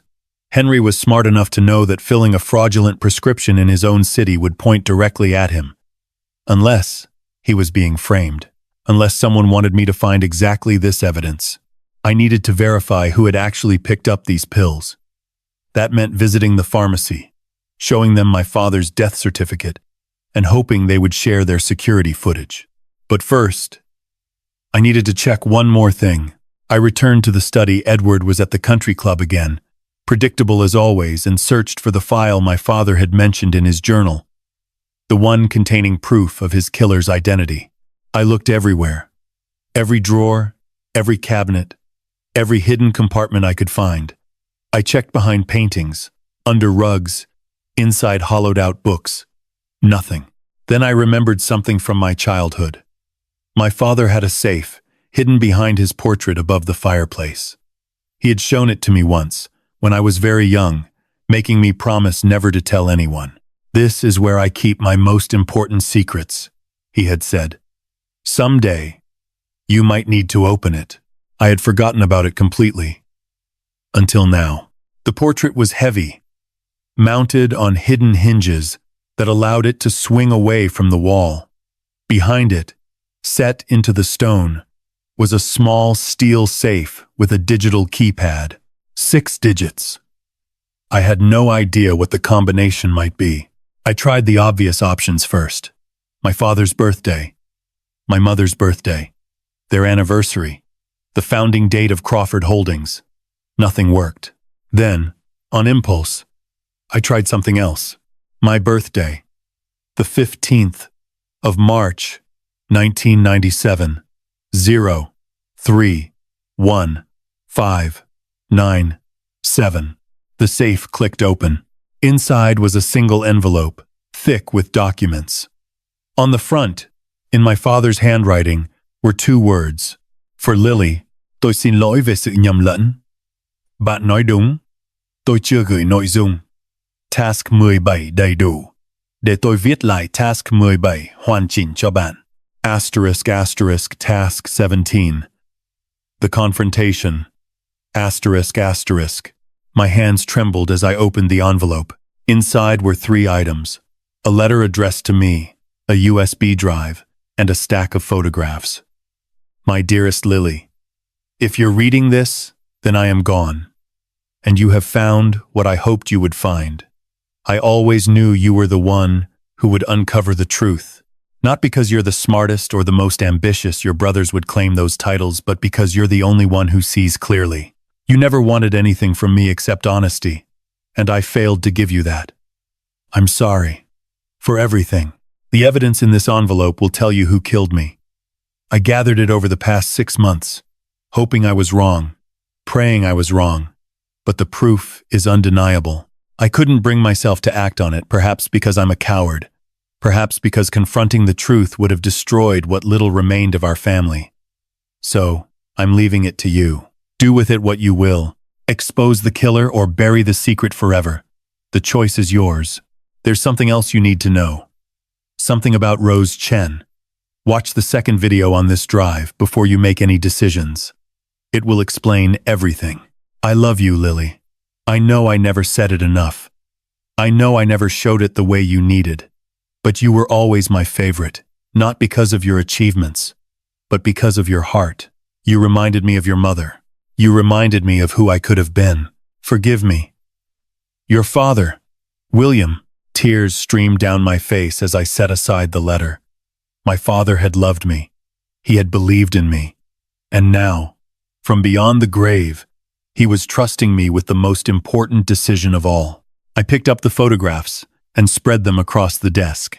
The first few showed Henry at the pharmacy in New Haven, captured by what appeared to be a private investigator's camera. He was wearing sunglasses and a baseball cap, a poor disguise, handing over a prescription to the pharmacist. The next set of photographs showed Henry in my father's bedroom, going through the medicine cabinet. These were taken from a hidden camera, the angle suggesting it had been installed inside a smoke detector. My father had been monitoring his own room, documenting every intrusion. But the most damning evidence was in the final photographs. They showed Henry meeting with a man I didn't recognize, exchanging an envelope in a parking garage. The next image showed the contents of that envelope. Cash, thousands of dollars, and a small vial of clear liquid. A handwritten label on the vial read, as 2O3, the chemical formula for arsenic trioxide. Henry hadn't just been embezzling money. He had been purchasing poison. I stared at the evidence, my mind refusing to accept what my eyes were seeing. Henry. My brother, Henry. The healer. The doctor who had dedicated his life to saving people. He had slowly murdered our father over the course of 2 years. Why? The answer came to me almost immediately. The embezzlement. My father had discovered Henry's theft and threatened to expose him. For Henry, it wasn't just about money, it was about his entire identity, his career, his reputation, his carefully constructed image of perfection. If the embezzlement became public, he would lose everything. So he had decided to eliminate the threat. I gathered the evidence and made my way to the library, where I knew Henry spent his afternoons. My heart pounded against my ribs with every step. This was my brother, the one who had taught me to ride a bicycle, who had bandaged my scraped knees, who had once seemed like the closest thing to a hero I would ever know. Now I knew the truth about who he really was. I found him in his usual chair, a medical journal open on his lap, a cup of tea cooling on the side table. He looked up when I entered, his expression shifting from mild curiosity to something sharper when he saw my face. Lily, what's wrong? I didn't answer. Instead, I walked to the table and spread the photographs in front of him, one by one. The pharmacy, the medicine cabinet, the parking garage, the vial of arsenic. Henry's face drained of color. His hands, so steady in the operating room, began to tremble. Where did you get these? Father left them for me. He knew everything, Henry. The embezzlement, the poison, the trips to New Haven. My voice cracked with anger and grief. He documented it all. He was building a case against you. And you killed him before he could use it. Henry stood abruptly, knocking his tea to the floor. The cup shattered, sending brown liquid spreading across the antique rug. You don't understand what you're looking at. I understand perfectly. You stole $2 million from the family company. Father found out and threatened to expose you, so you decided to silence him permanently, slowly, carefully, in a way that would look like natural causes. I stepped closer, my fists clenched at my sides. You're a doctor. You knew exactly how much arsenic to use, exactly how to space the doses. You turned your medical knowledge into a murder weapon. That's not what happened. Then explain these photographs. Explain why you're buying arsenic in a parking garage. Explain why you're rifling through father's medicine cabinet in the middle of the night. Henry's jaw tightened. For a long moment, he said nothing, his eyes fixed on the damning images spread across the table. When he finally spoke, his voice was low and dangerous. You have no idea what father was really like. What he did to you. He gave you everything. The best education, the connections, the opportunities. You were his golden child. He did to you everything. When the process, I was his property. Henry's voice rose, cracking with decades of suppressed rage. Do you know why I became a cardiologist? Because he told me to. Do you know why I married Caroline? Because he approved of her family. Every decision, every achievement, every moment of my life has been orchestrated by William Crawford. And when I finally tried to take something for myself, just a fraction of what I was owed, he threatened to destroy me. So you admit it. You stole the money. I took what I deserved. 40 years of obedience, of performing, of being his perfect puppet. $2 million doesn't even begin to cover the debt. I shook my head, disgusted. That doesn't justify murder. Henry laughed, a cold, bitter sound that didn't reach his eyes. You think I killed him? You think I'm capable of that? The evidence speaks for itself. Evidence can be manufactured. Photographs can be staged. He stepped toward me, and I instinctively backed away. Think about it. Lily, if I wanted to kill father, why would I leave such an obvious trail? Why would I use my own city? My own connections? I'm a doctor. I could have poisoned him 100 different ways without anyone ever knowing. Maybe you got careless. Maybe you thought no one would look. Or maybe someone wanted you to find exactly this evidence. Someone who knew about the embezzlement and decided to use it against me. His eyes narrowed. Someone who has just as much to gain from father's death as I do. The implication hung in the air between us. I thought about Edward, his gambling debts, his desperate phone calls. Edward, who had been managing the estate from our father's study. Edward, who had access to all of father's files, all of his surveillance equipment. You're trying to deflect, I said, but my voice wavered. I'm trying to survive. Henry moved closer, his voice dropping to a whisper. Listen to me carefully, Lily. I did not kill our father. Yes, I took money from the company. Yes, I was desperate to keep it hidden, but I was handling the situation. Father and I had reached an understanding. I would pay back what I took, and he would keep it out of the courts. What kind of understanding? The kind that benefited both of us. Father didn't want the scandal any more than I did. Crawford Holdings' reputation would have been destroyed if the embezzlement became public. So we made a deal. Quiet repayment, no legal action. No one ever knows. And the arsenic? The poison purchases? Henry's expression flickered something between guilt and fear. That wasn't for father. Then who was it for? He was silent for a long moment, his eyes searching my face as if deciding whether to trust me. It was for me, he finally said. The arsenic was for me. Asterisk, asterisk. Task 18. The threat. Asterisk, asterisk. I stared at Henry, certain I had misheard him. What do you mean? It was for you? Henry sank back into his chair, suddenly looking older than his 40 years. The mask of the perfect son, the accomplished doctor, had crumbled completely. What remained was a man hollowed out by secrets and fear. 6 months ago, I was diagnosed with stage 3 pancreatic cancer, he said quietly. The prognosis is not good. 18 months, maybe less. The treatments are brutal, and they'll only buy me time, not a cure. I felt the floor shift beneath my feet. Cancer? But you never said. I never told anyone. Not Caroline, not the children, not father. I couldn't bear to see the pity in their eyes. I couldn't bear to become the dying man instead of the golden son. He laughed bitterly. Ironic, isn't it? I've spent my career saving other people's hearts, and now my own body is betraying me. But the arsenic trioxide, is actually used in certain cancer treatments. It's approved for a specific type of leukemia, but there's experimental research suggesting it might help with pancreatic tumors.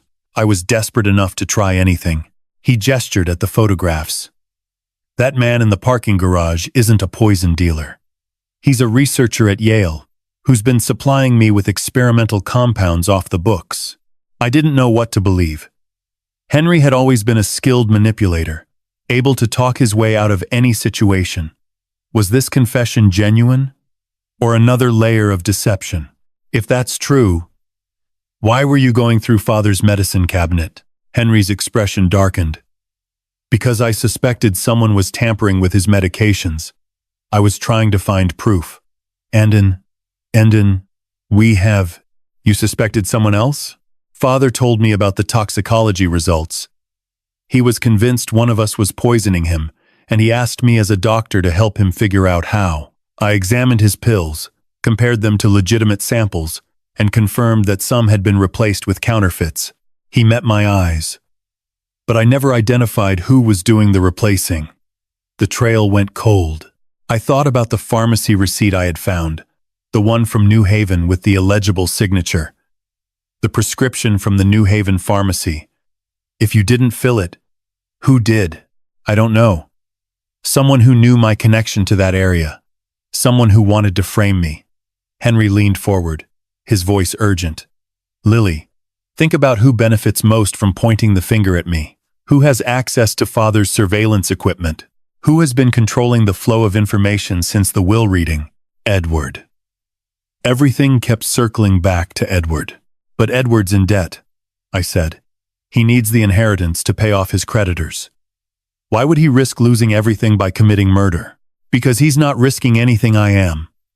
If I'm convicted of Father's murder, I'm automatically disqualified from the inheritance. My share gets redistributed among the remaining siblings. Henry's voice dropped. Edward's share would nearly double. More than enough to clear his debts and have plenty left over. The logic was cold, calculating, and completely in character for my eldest brother. Edward had always played the long game, always thinking 3 moves ahead.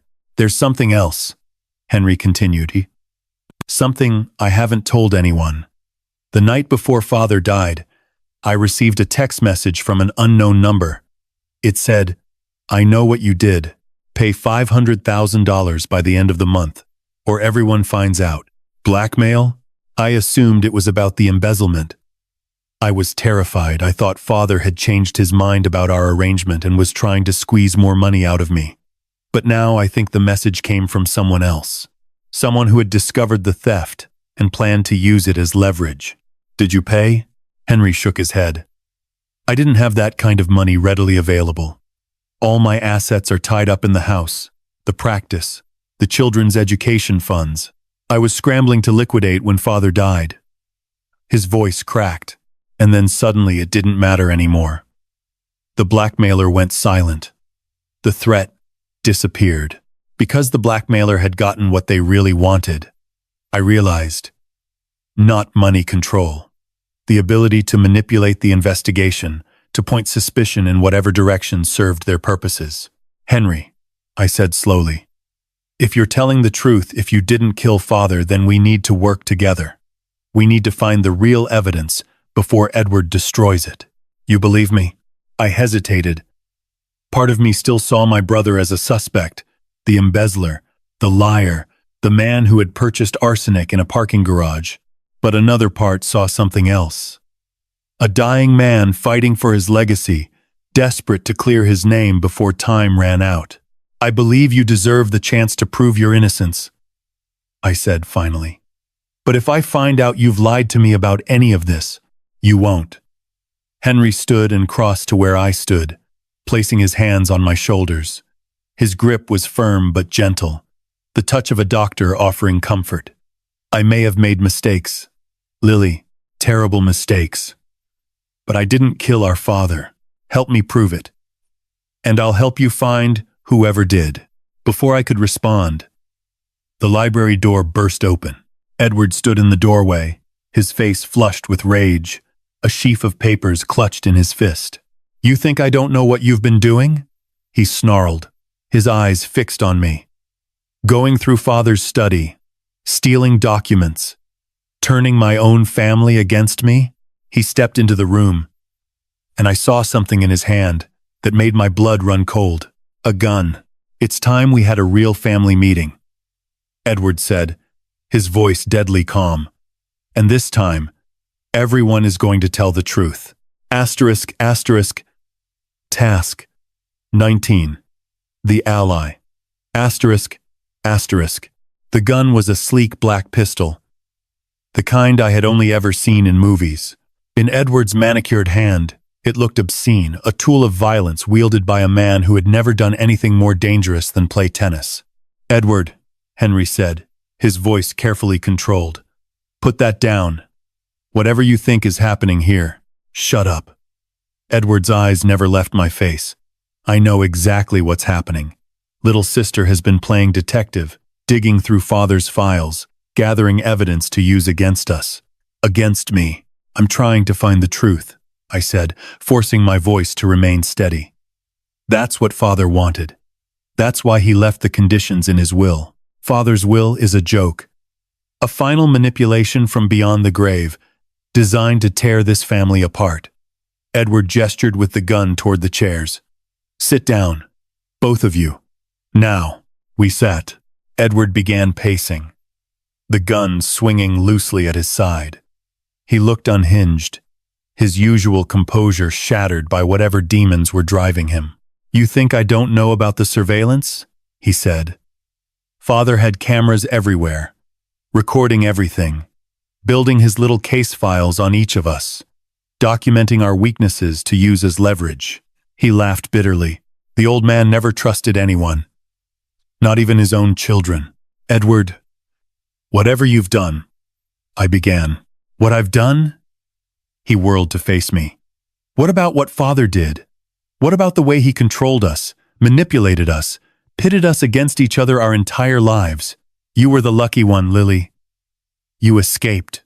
You ran away to your little apartment in Brooklyn and pretended the Crawford name didn't exist. But the rest of us? We were trapped, performing for him, competing for scraps of approval that never came. I thought about Grace's story, about the baby she had lost, and the father who had forced her to choose. I thought about Henry's revelation, his terminal diagnosis, his desperate attempts to find a cure. And I thought about Edward himself drowning in debt, terrorized by creditors, slowly being crushed by the weight of expectations he could never meet. We were all victims, in our own way. But that didn't excuse murder.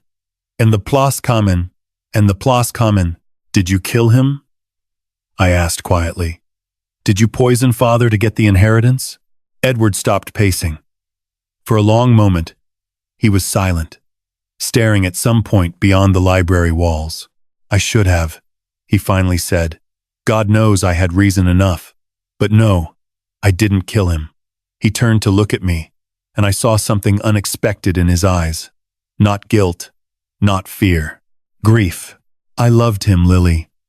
Despite everything, despite all the ways he failed us, I loved him.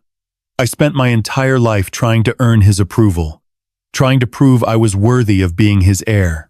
And now he's gone. And I'll never. His voice broke. I'll never know if I would have been enough. The gun lowered slightly, and I saw an opportunity. Then help me find who really did this, I said. Help me bring Father's killer to justice. That's what he would have wanted. That's how you prove you're worthy. Edward laughed. A hollow sound. You don't understand. It doesn't matter who killed him. The damage is already done. The company is hemorrhaging money. The creditors are circling. And those men I owe? He shook his head. They don't care about justice. They care about getting paid. If I don't have $750,000 in 2 weeks, they're going to kill me. The inheritance will take months to clear probate, even if we satisfy the will's conditions. I don't have months. I have days. I looked at Henry, who was watching our brother with an expression of dawning understanding. The blackmail? Henry said slowly. It wasn't about the embezzlement at all. It was about the gambling debts. Someone was threatening to expose your situation to the creditors to accelerate their timeline. Edward nodded miserably. I thought it was father at first. One last twist of the knife. But the messages kept coming even after he died. Whoever is doing this, they're still out there, still watching. A sound from the doorway made all three of us turn. Margaret stood there, her weathered face pale but determined. And behind her, stepping into the light, was Rose. I think it's time we all stopped hiding, Rose said quietly. There's something you need to see. Something your father left for all of you, not just Lily. She held up a laptop, its screen glowing in the dim library light. The second video, she said. I think it's time you watched it together. Edward slowly lowered the gun, his eyes fixed on the screen. What second video? Rose met his gaze steadily. The one where your father tells the truth. About all of us. About everything. Margaret crossed to Edward and gently took the gun from his unresisting hand. Come, she said softly. Sit down. Whatever happens next, you should face it as a family. For the first time in days, we did exactly that. Henry, Edward, and I gathered around the laptop as Rose pressed play, and my father's face appeared on screen one final time.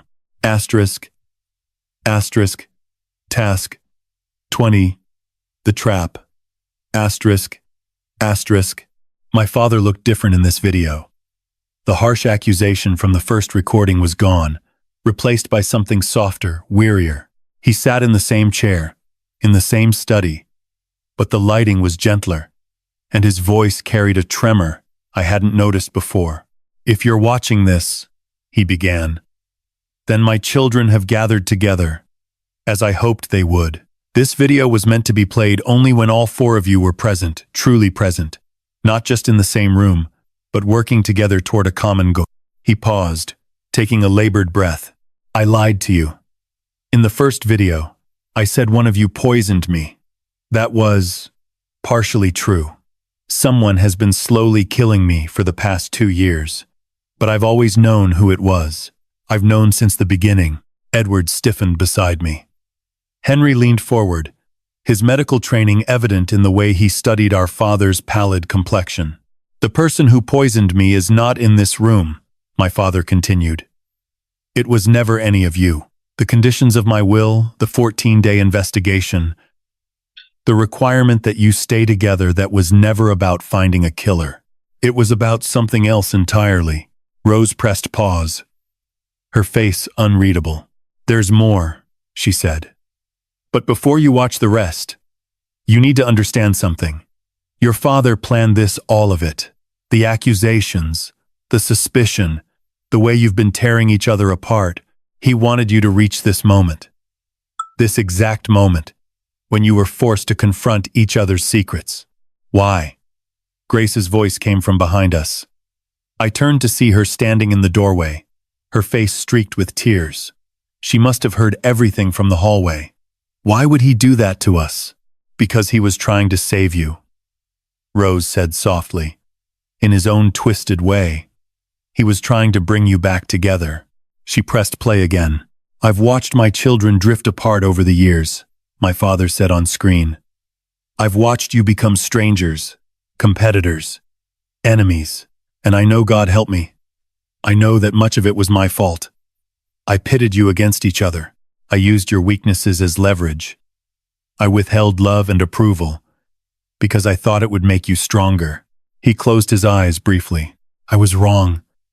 I was so wrong. And by the time I understood that, it was too late. The cancer had already spread. The doctors gave me 6 months. That was 2 years ago. I've been living on borrowed time, trying to figure out how to undo the damage I caused. Cancer. Not poisoning. Or rather, not only poisoning. The arsenic was real, my father continued, as if reading my thoughts. Someone has been adding small doses to my medication for the past 2 years. But it wasn't what killed me. The cancer was already doing that. The poison just accelerated the timeline. Henry made a strangled sound beside me. I discovered the tampering 8 months ago, when my symptoms began progressing faster than the oncologists expected. I hired investigators, installed surveillance, gathered evidence, and eventually, I identified the person responsible. My father reached off screen and produced a photograph, holding it up to the camera. It showed a woman I didn't recognize, middle-aged, with sharp features and cold eyes. She was standing outside a pharmacy, a prescription bag in her hand. Her name is Victoria Shaw, my father said. She's a professional, a contract killer who specializes in making deaths look natural. Someone hired her to ensure I didn't live long enough to change my will. Who? Edward demanded, as if our father could hear him. Who hired her? As if in answer, my father continued. I don't know who hired her. That's the truth I couldn't uncover. Despite months of investigation, the payment was routed through offshore accounts. Untraceable shell companies. Whoever wanted me dead had the resources and the knowledge to cover their tracks completely. He set down the photograph and looked directly into the camera. But I have a theory. And if I'm right, then my killer is someone you all know. Someone who has been hiding in plain sight this entire time. Someone who stands to gain everything from my death and from the destruction of this family. My father leaned forward, his eyes burning with intensity. The trap has been set. The evidence has been planted. And now, my children, it's up to you to spring it. The video ended. We sat in stunned silence, the weight of revelation pressing down on us. Everything we thought we knew about the investigation, about each other, about our father had been turned upside down. He knew he was dying, Grace whispered. He knew all along, and he never told us. He was trying to protect us, Rose said. In his final months, that's all he cared about. Bringing you together, giving you a chance to heal. By accusing us of murder? Edward's voice was bitter. By making us suspect each other? By forcing you to confront your secrets, Rose corrected gently. By making you see each other clearly. Perhaps for the first time. He knew that none of you would have come together willingly, so he manufactured a crisis that required cooperation. I thought about the past week, the revelations, the confrontations, the slow dismantling of walls we had built over decades. Edward's gambling debts, Grace's lost child, Henry's embezzlement and illness, my own distance and resentment. We had seen each other at our worst. And somehow, we were still here. The trap, I said slowly. Father said he set a trap. What did he mean? Rose exchanged a glance with Margaret. There's one more thing, Margaret said. Something your father arranged before he died. A final piece of the puzzle that will expose whoever hired Victoria Shaw. She reached into her pocket and withdrew a small device, a recording unit. The kind used for surveillance. Tomorrow night, there's a gathering planned. All of your father's business associates, his lawyers, his closest advisors. Ostensibly, it's a memorial dinner, but in reality, it's a trap. I finished. Father invited the killer to his own funeral. Margaret nodded gravely. And he's counting on you to catch them. Asterisk asterisk task 21. The recording. Asterisk asterisk. The memorial dinner was scheduled for 7 o'clock the following evening. We had less than 24 hours to prepare. Rose laid out my father's plan in the drawing room, spreading documents and photographs across the antique coffee table, while the four of us listened in tense silence. Whatever divisions had existed between us, and there were many, they had been temporarily set aside. We had a common enemy now, a faceless threat that had orchestrated our father's murder from the shadows. Your father identified 3 primary suspects, Rose explained, pointing to photographs of each. People with the means, motive, and opportunity to hire Victoria Shaw. The first photograph showed a silver-haired man with a politician's smile. Richard Donnelly, your father's former business partner. They had a falling out 15 years ago over a real estate development that went sour. Donnelly lost millions and never forgave your father for it. He's rebuilt his fortune since then, but sources say he's been waiting for an opportunity to strike back. The second photograph was of a woman in her 50s, elegant and severe. Margaret Chen, no relation to me, Rose added with a thin smile. She's the CEO of Hartwell Industries, Crawford Holdings' biggest competitor. Your father outmaneuvered her on 3 major deals in the past decade. Word is, she's been trying to acquire Crawford Holdings for years, and your father's death would significantly weaken the company's position. The third photograph made my blood run cold. It was Robert Chen, my father's attorney, the man who had read us the will, who had distributed the folders, who had been present at every step of this investigation. Robert has been your father's lawyer for 25 years, Rose said carefully. He knows every detail of the Crawford finances, every secret your father tried to hide. And 6 months ago, your father discovered that Robert had been skimming money from the estate. Small amounts at first, then larger and larger sums. Father's own attorney? Grace's voice was incredulous. Why wouldn't he just fire him? Because Robert knew too much. About the offshore accounts, the tax arrangements, the other matters your father wanted kept private. Rose glanced at me, and I understood. She meant the letters. The secret family. Her. Father was afraid of what Robert might reveal if he was confronted, Rose continued. He planned to expose Robert after his death, when it would be too late for retaliation. But Robert found out, Henry said slowly. He realized Father was on to him, and he decided to accelerate the timeline. That's the theory. But we need proof. Rose picked up the recording device Margaret had shown us earlier. This is where you come in. She explained the plan. During tomorrow's dinner, we would separate the 3 suspects and engage them in private conversations, trying to elicit confessions or incriminating statements. The recording device would capture everything, providing evidence that could be turned over to the authorities. It's risky, Rose admitted. If the killer realizes what we're doing, they might try to silence us, the same way they silenced your father. But it's the best chance we have. I'll take Robert, Edward said, his jaw set with determination. I've known him my whole life. I know how to push his buttons. I'll handle Donnelly, Henry offered. Doctors and businessmen speak the same language, money and ego. I can get him talking. That leaves Margaret Chen for me, Grace said quietly. Woman to woman. I'll find a way. They all turned to look at me. And what about Lily? Edward asked. Rose smiled. Lily has the most important job of all. She's going to be the bait. My stomach dropped. What do you mean? The killer knows you've been investigating. They know you found your father's hidden evidence. If anyone is a threat to them, it's you. Rose's voice was gentle but firm. Tomorrow night, you're going to make yourself visible, draw their attention. Give them a chance to approach you, to try to find out what you know. You want me to be a target. I want you to be irresistible. The killer can't risk you exposing them. They'll have to make contact to assess the threat. And when they do, we'll be watching.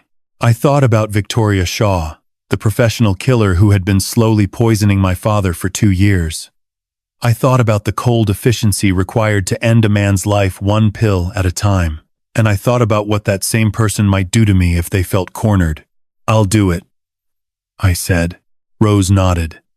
Something like respect flickering in her eyes. Your father said you were brave. He was right. We spent the rest of the night preparing. Edward and Henry reviewed Robert's financial records, looking for leverage to use in their conversation. Grace practiced her approach to Margaret Chen, rehearsing casual questions designed to reveal hidden motives. And I worked with Rose, learning how to wear a wire, how to stay calm under pressure, how to keep a potential killer talking long enough to incriminate themselves. By dawn, we were exhausted but ready. Whatever happens tonight, I said, looking at my siblings gathered around the dining table, we face it together, as a family. Edward met my eyes and, for the first time in decades, I saw something other than judgment there. Grace reached out and took my hand. Henry placed his palm over hers. We were broken. All of us. Scarred by secrets and resentments that stretched back generations. But in that moment, united against a common enemy, we were also something else. We were Crawfords. And we would not go down without a fight. Asterisk, asterisk. Task 22. The breakdown. Asterisk, asterisk. The Crawford estate had never looked more beautiful or more sinister. Crystal chandeliers cast warm light across the grand ballroom, illuminating arrangements of white roses and black ribbons.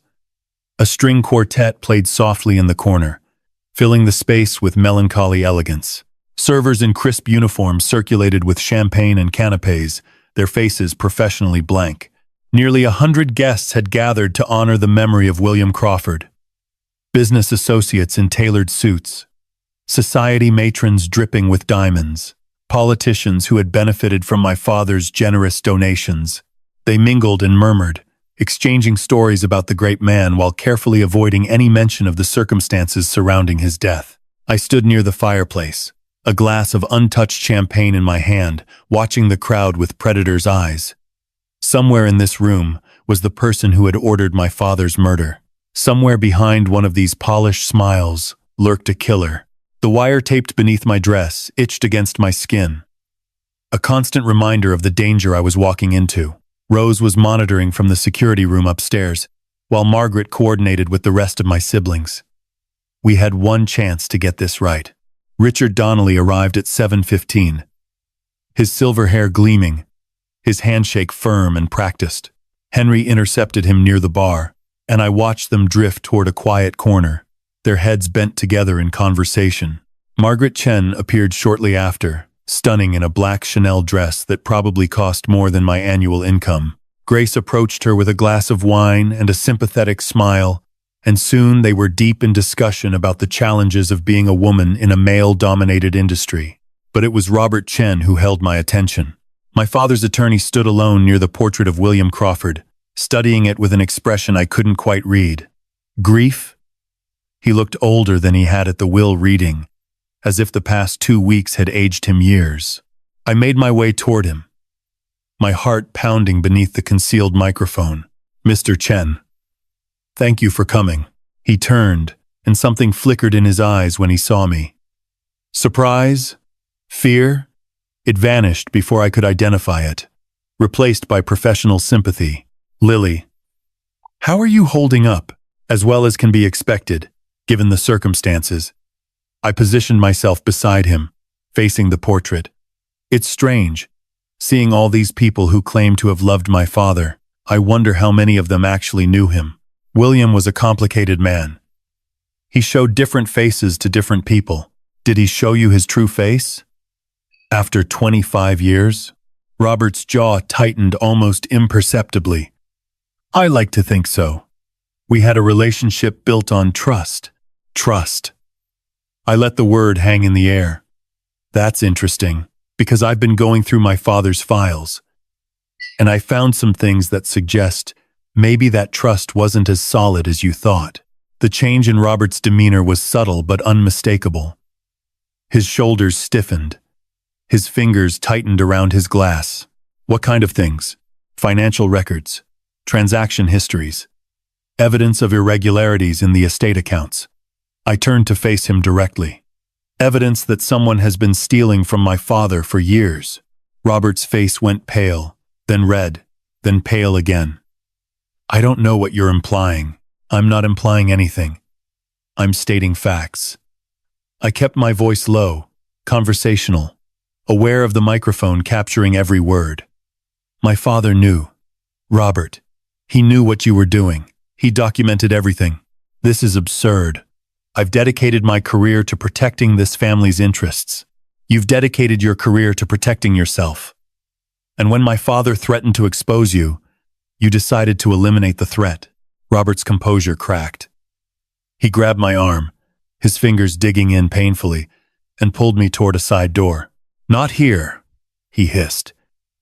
If you want to have this conversation, we'll have it in private. He dragged me through the door into my father's study, the same room where this nightmare had begun.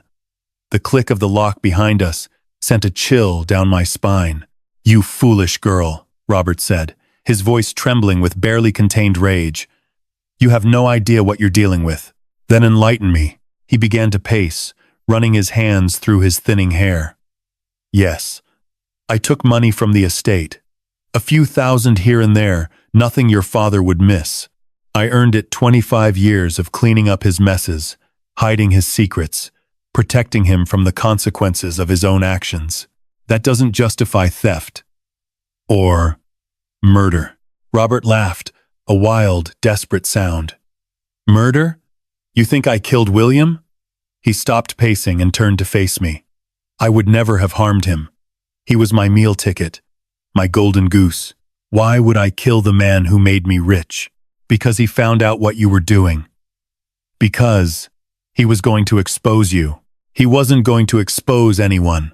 Robert's voice rose to a shout. "We had an arrangement. I knew his secrets. He knew mine. Mutually assured destruction.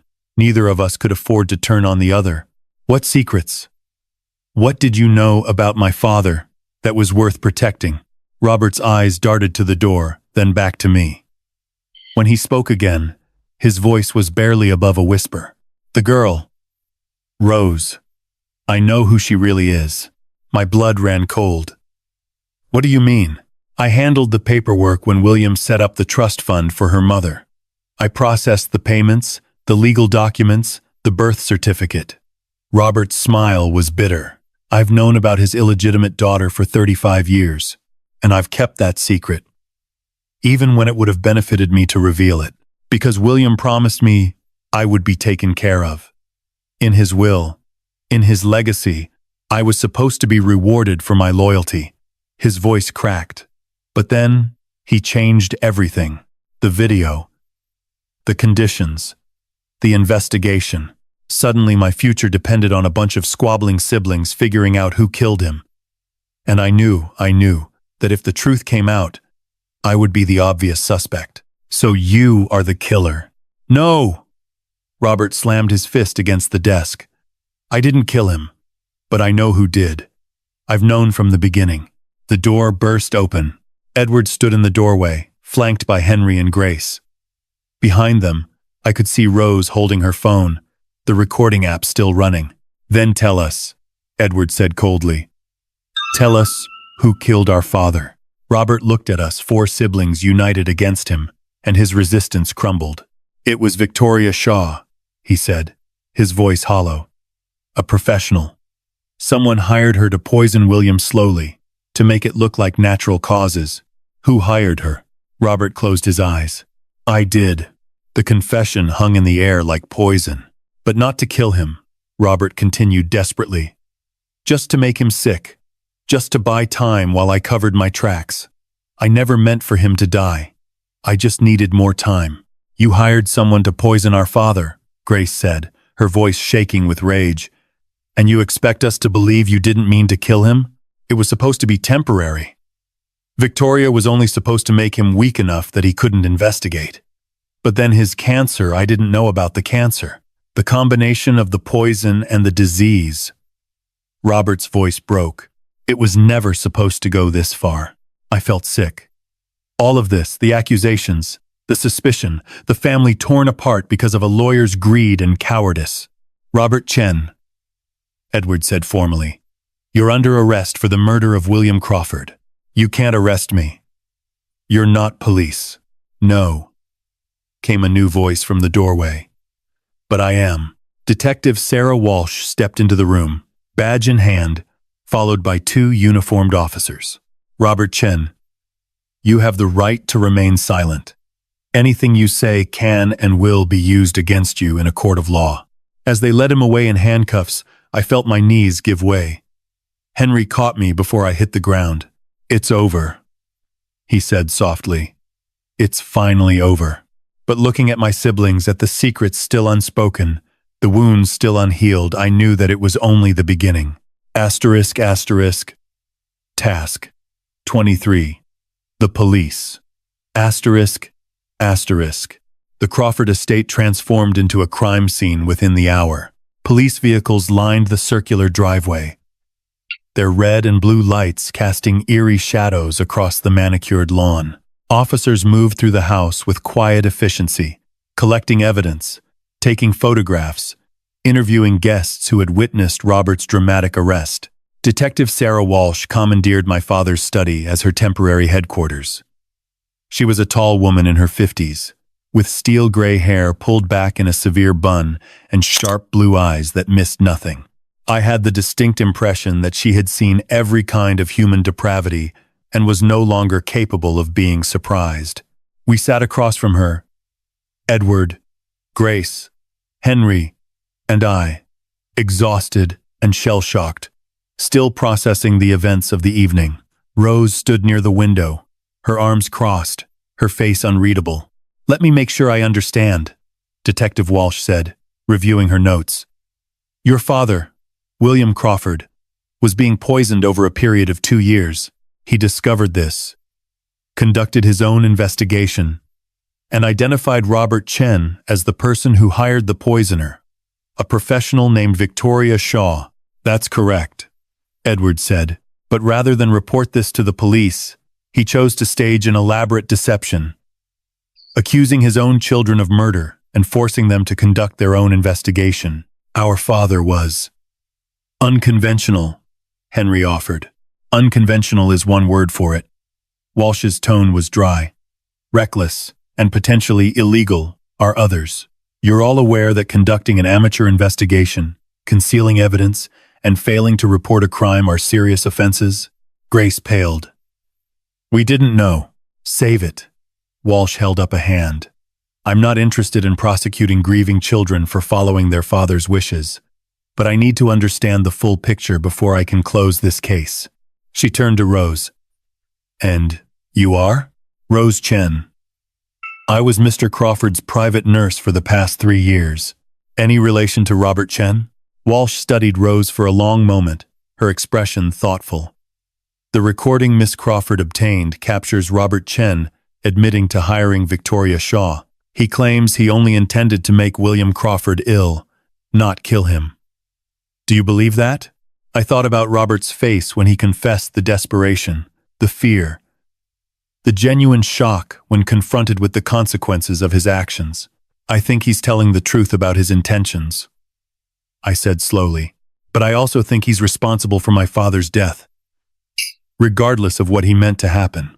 The law agrees with you. Reckless endangerment resulting in death is still manslaughter, at minimum. Given the premeditation involved, the DA will likely push for murder charges." Walsh closed her notebook. "We'll need statements from each of you. Detailed accounts of everything you discovered during your investigation, all the evidence you collected, any conversations you had with Robert Chen or other suspects." "What about Victoria Shaw?" Henry asked. "She's the one who actually administered the poison. We're working on tracking her down. Robert has agreed to cooperate in exchange for a lighter sentence. He's provided us with contact information and payment records. It's only a matter of time before we find her." The questioning continued for hours. One by one, we were separated and interviewed, recounting every detail of the past 2 weeks. The gambling debts, the embezzlement, the secret family. Everything came spilling out under Walsh's relentless but fair interrogation. By the time the sun rose, we were drained but free. The police had what they needed, and we were allowed to remain at the estate pending further investigation. I found my siblings gathered in the kitchen, where Margaret was preparing breakfast with the same steady competence she had shown through every crisis this family had faced. The smell of coffee and bacon filled the air, incongruously normal after the night's events. "So," Grace said, breaking the silence, "what happens now?" Edward rubbed his eyes. "Robert's confession changes everything. The conditions of Father's will have been satisfied. We identified the person responsible for his death within the 14-day window. The estate can move forward with probate." "The money," Henry said flatly. "You're thinking about the money. Someone has to. The company needs leadership. The assets need to be managed. Life goes on, whether we want it to or not. I thought about the second video, the one we had watched together. My father's final confession, his acknowledgement of his failures, his desperate hope that we might somehow become a real family. What about Rose? I asked quietly. They all turned to look at me. Father's video mentioned her. He said there was something we needed to know. I took a deep breath. I found letters in the garden. Love letters from father to a woman named Catherine, Rose's mother. The silence that followed was deafening. Rose is our half-sister, I continued. Father had an affair 35 years ago. Rose is the result. He's been supporting her secretly her entire life. And he brought her here as his nurse, so he could spend his final years close to her. Edward's face had gone pale. Grace looked like she might be sick. Henry stared at the table, processing the implications. Does she know? Grace whispered. I don't think so. But she deserves to. Rose appeared in the doorway, as if summoned by our conversation. She took in our expressions, the guilty silence, and understanding dawned in her eyes. You found out, she said. It wasn't a question. You knew? I suspected. Little things your father said, the way he looked at me sometimes. I never had proof until now. Her voice was steady, but I could see the pain behind her composure. I understand if you don't want me here. If you want me to leave, no. The word came from Edward, surprising all of us. He stood and crossed to Rose, extending his hand. Our father made a lot of mistakes. Keeping you hidden was one of them, but your family whether you want to be or not. Grace rose and embraced Rose, tears streaming down her face. Henry nodded his acceptance. And I finally felt something I hadn't felt in years. Hope. Asterisk, asterisk, task, 24. The aftermath. Asterisk, asterisk. The days following Robert's arrest passed in a blur of legal proceedings, media inquiries, and family conversations that should have happened decades ago. The story broke on every major news outlet within 48 hours. Crawford family attorney arrested for murder dominated the headlines, followed by breathless speculation about the details of the case. Reporters camped outside the estate gates, desperate for interviews, photographs, any scrap of information they could spin into clicks and ratings. Edward handled the press with surprising grace. The brother I had always seen as cold and calculating revealed a different side, protective, strategic, fiercely loyal. He released a carefully worded statement, expressing our family's grief and gratitude to law enforcement, then refused all further comment until the legal proceedings were complete. Father would have been proud, Grace observed, watching Edward deflect yet another reporter on the evening news. He always said, "You were born for the spotlight."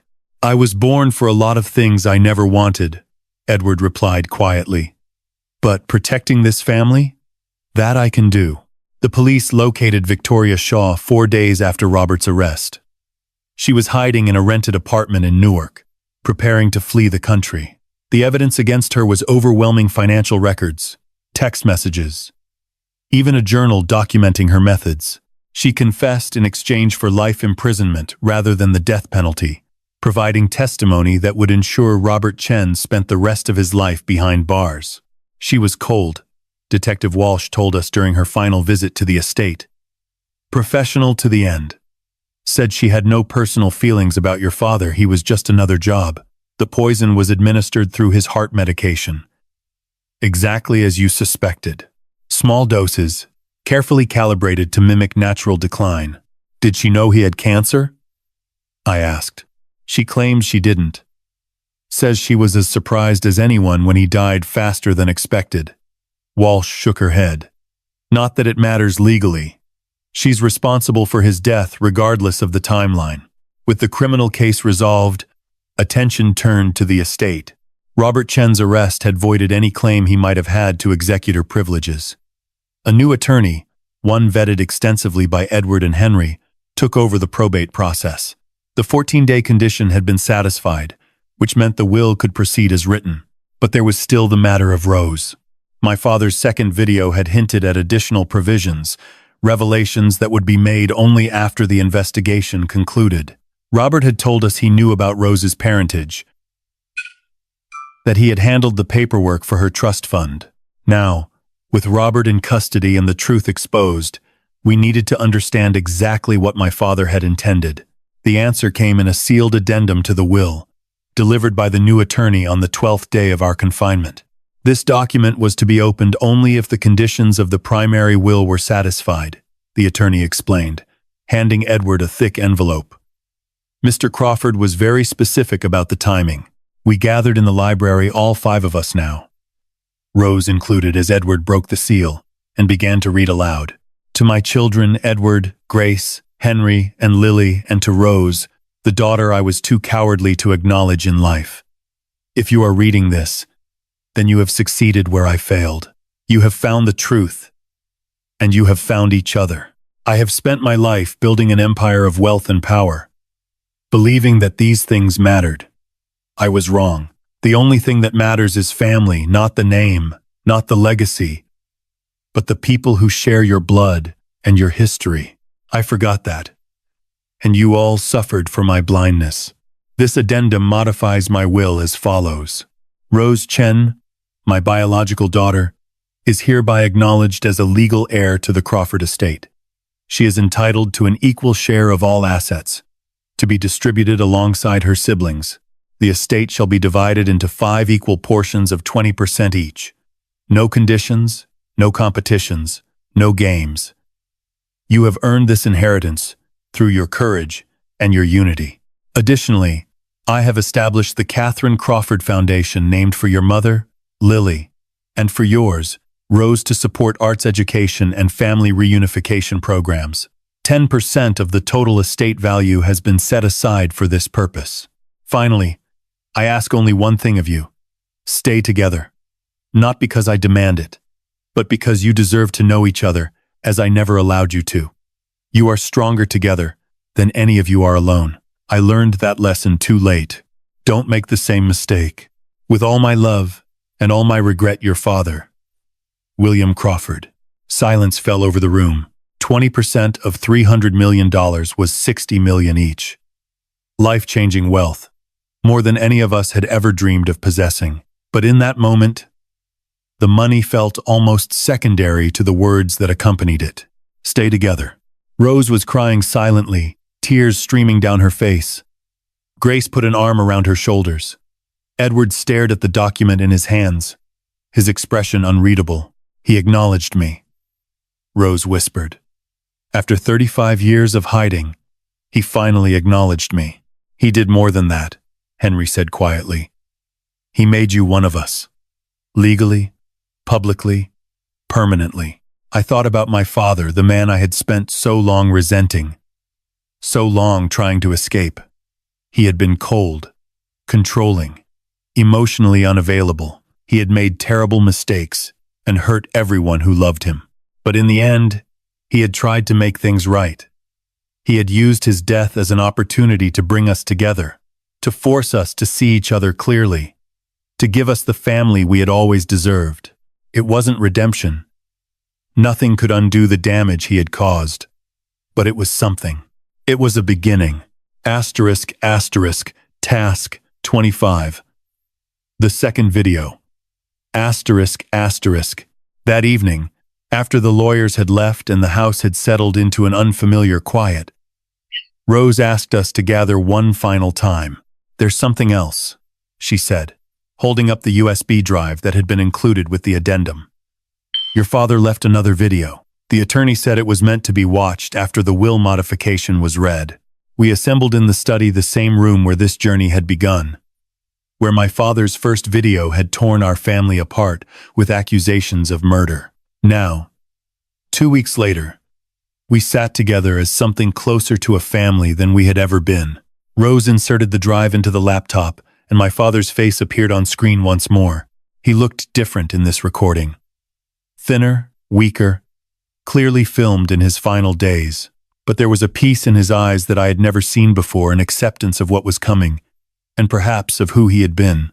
My children, he began, his voice barely above a whisper. If you're watching this, Then everything has unfolded as I hoped. You found the truth. You found each other. And you found Rose. He paused, gathering strength. I owe each of you an explanation. Not an excuse.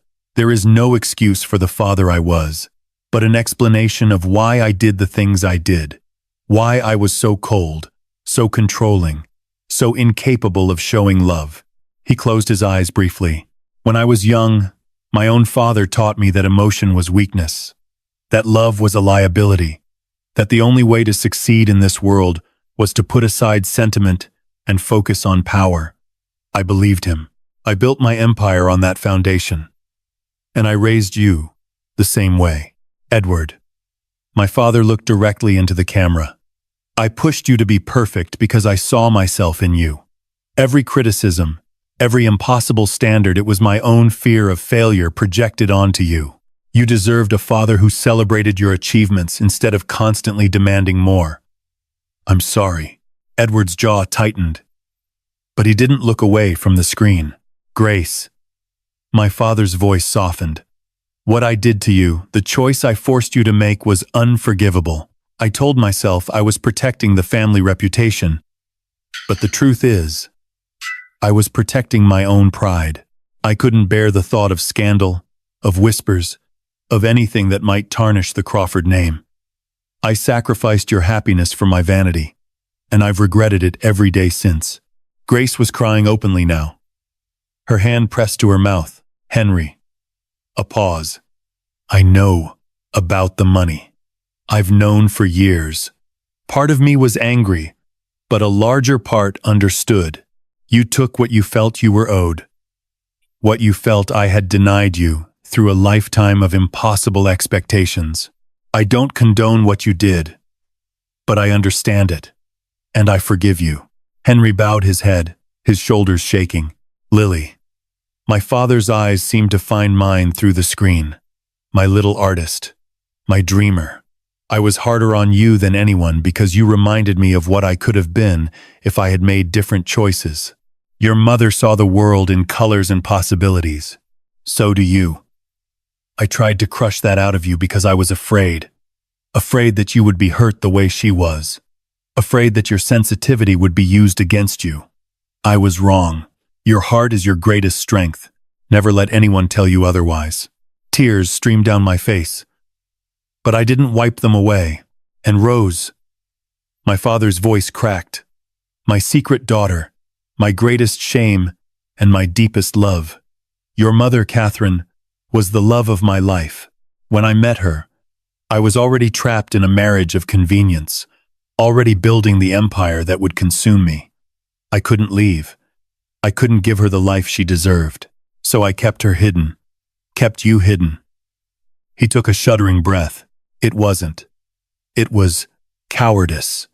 I was afraid of what acknowledging you would mean for my reputation, my marriage, my other children. I chose the easy path, and you paid the price. You grew up without a father, without a family, without knowing who you really were. That is my greatest failure. Rose's hand found mine, and I squeezed it tightly. I brought you here as my nurse, because I couldn't bear to die without seeing you every day. I told myself I was making amends, but really I was being selfish, taking comfort in your presence without giving you the truth you deserved. I'm sorry, Rose. I'm sorry for all the years I stole from you. My father leaned back in his chair, exhausted but determined to finish. I don't ask for forgiveness. I don't deserve it. But I ask you to do something I never could. Be a family. Not the fractured, competitive, suspicious family I created, but a real one. Support each other. Trust each other. Love each other. He smiled a genuine smile. Perhaps the first I had ever seen from him. You are Crawfords. But more than that, you are siblings.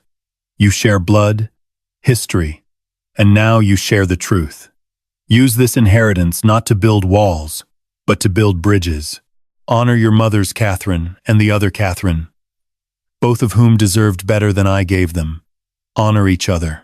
The video began to fade. I love you all. I always did, even when I couldn't show it. Goodbye, my children. Make me proud. The screen went dark. For a long moment, no one spoke. We sat in the silence of revelation, of grief, of something that might have been healing. Then Edward stood, crossed to Rose, and embraced her. "Welcome to the family," he said quietly. Officially, one by one, we joined them. Grace, then Henry, then me. 5 siblings, bound by blood and secrets, and a father who had loved us imperfectly but completely. It wasn't a happy ending. There was too much pain, too much history, too many wounds that would take years to heal, but it was a beginning. And sometimes, that's enough. Asterisk, asterisk. Task 26. The heir. Asterisk, asterisk. The probate process moved forward with surprising efficiency once the criminal case was resolved. Robert Chen's replacement, a meticulous woman named Sandra Okonkwo from a prestigious Manhattan firm, guided us through the labyrinth of legal requirements with patience and clarity. There were documents to sign, assets to inventory, tax implications to navigate. The Crawford estate was vast and complex, touching dozens of businesses, properties, and investments across 3 continents. But the most complicated matter wasn't financial. It was Rose. Acknowledging her as a legal heir required more than my father's written declaration. There were DNA tests to confirm paternity, birth certificates to amend, legal filings to complete. The process would take months, possibly years, and would inevitably attract media attention. "Are you sure you want to do this?" I asked Rose one morning, finding her in the garden among my mother's roses. "Once it's public, there's no going back. Your entire life will change." Rose knelt beside a bush heavy with crimson blooms, her fingers gentle on the petals. "My entire life changed the moment I walked into this house," she said. "I just didn't know it yet. You could walk away. Take whatever settlement Edward's lawyers offer, and disappear. No one would blame you." She looked up at me, her eyes so like our father's, filled with quiet determination. I spent 35 years not knowing who I was, not knowing why I felt incomplete, why I always sensed that something was missing. Now, I know. I have a family, a complicated, damaged, imperfect family, but a family nonetheless. She stood, brushing dirt from her knees. "I'm not walking away from that. Not for any amount of money." The DNA results came back 3 weeks later, confirming what we already knew. Rose Chen was the biological daughter of William Crawford, entitled to all rights and privileges thereof. Edward called a family meeting to discuss the implications. "The will modification is clear," he said, spreading documents across the conference table we had set up in the study. "Rose receives 20% of the estate, equal to each of us. That amounts to approximately $60 million in current valuations, plus ongoing income from various investments and properties. There will be challenges," Henry warned. "Distant relatives, business partners, anyone who feels they might have a claim. They'll argue that father wasn't of sound mind, that he was coerced, that Rose manipulated him. Let them argue." Grace's voice was firm. "We have the videos, the letters, the documentation. Father planned this for years. No court will overturn his wishes. There's something else to consider," Sandra interjected. "Crawford Holdings. The company represents roughly 40% of the estate's total value. Currently, Edward holds the position of interim CEO, but the board is demanding clarity on long-term leadership." We all looked at Edward. He had been running the company since our father's decline, managing the day-to-day operations while juggling his own demons. The gambling debts had been paid off with an advance against his inheritance, and Victor Kessler's threats had evaporated once the money changed hands. "I don't want it," Edward said quietly.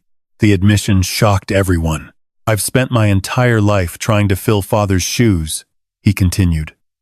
"Trying to be the heir he wanted, the leader he demanded. And I nearly destroyed myself in the process." He looked at each of us in turn. "I'm tired. I want to step back. Focus on my marriage. Maybe actually get to know my son before he leaves for college." "Then who?" Henry asked. Edward's gaze settled on Rose. She has the most business experience outside the family. She managed her nursing career, her own finances, her mother's care, all without any of the resources we took for granted. And she's smart. Father saw it. That's why he brought her here. Rose shook her head. I'm not qualified to run a company this size. I'm a nurse, not a CEO. You don't have to be the CEO, Grace said slowly, an idea forming. Created a board of directors composed of all 5 of us, with a professional management team handling daily operations. A family council, Henry mused. Equal votes, equal responsibility. We make major decisions together. It was radical. It was unprecedented. And it felt exactly right. We'd need bylaws, Edward said, his lawyer's mind already working through the details. Voting procedures, conflict resolution mechanisms, succession planning. We'd need to actually talk to each other, I added. Regularly. Honestly, what a concept, Grace murmured. But she was smiling. We spent the next several hours hammering out the framework of a new Crawford Holdings, one built on collaboration rather than competition, transparency rather than secrets. There were arguments, compromises, moments when old resentments flared and threatened to derail the conversation. But we pushed through. By evening, we had the outline of an agreement. 5 equal partners, 5 equal voices, 5 siblings who had been strangers 2 weeks ago and were now building something together. Father would hate this, Edward observed, signing his name to the preliminary document. Father would secretly love it, Rose countered.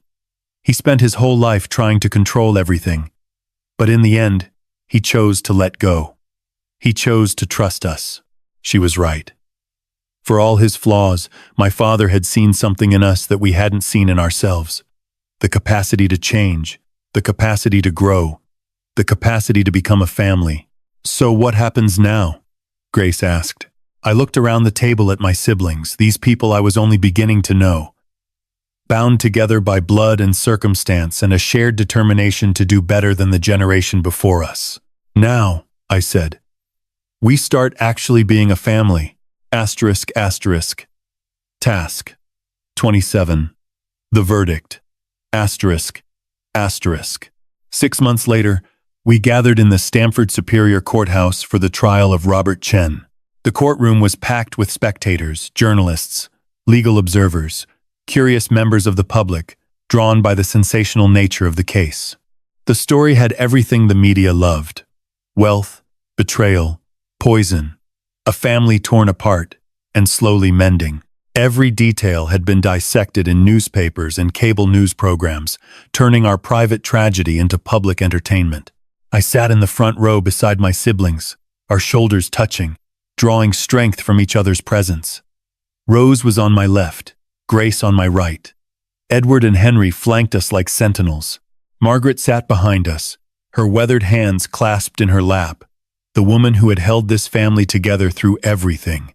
Robert Chen looked diminished in his orange jumpsuit, a shadow of the polished attorney who had read my father's will 8 months ago. The confidence was gone, replaced by a hollow-eyed desperation that might have evoked sympathy if I hadn't known what he had done. The trial had lasted 3 weeks, a parade of evidence and testimony that painted a damning picture. Victoria Shaw had testified against him as part of her plea agreement, describing in clinical detail how Robert had approached her, negotiated her fee, but he provided access to my father's medications. Financial records showed the payments.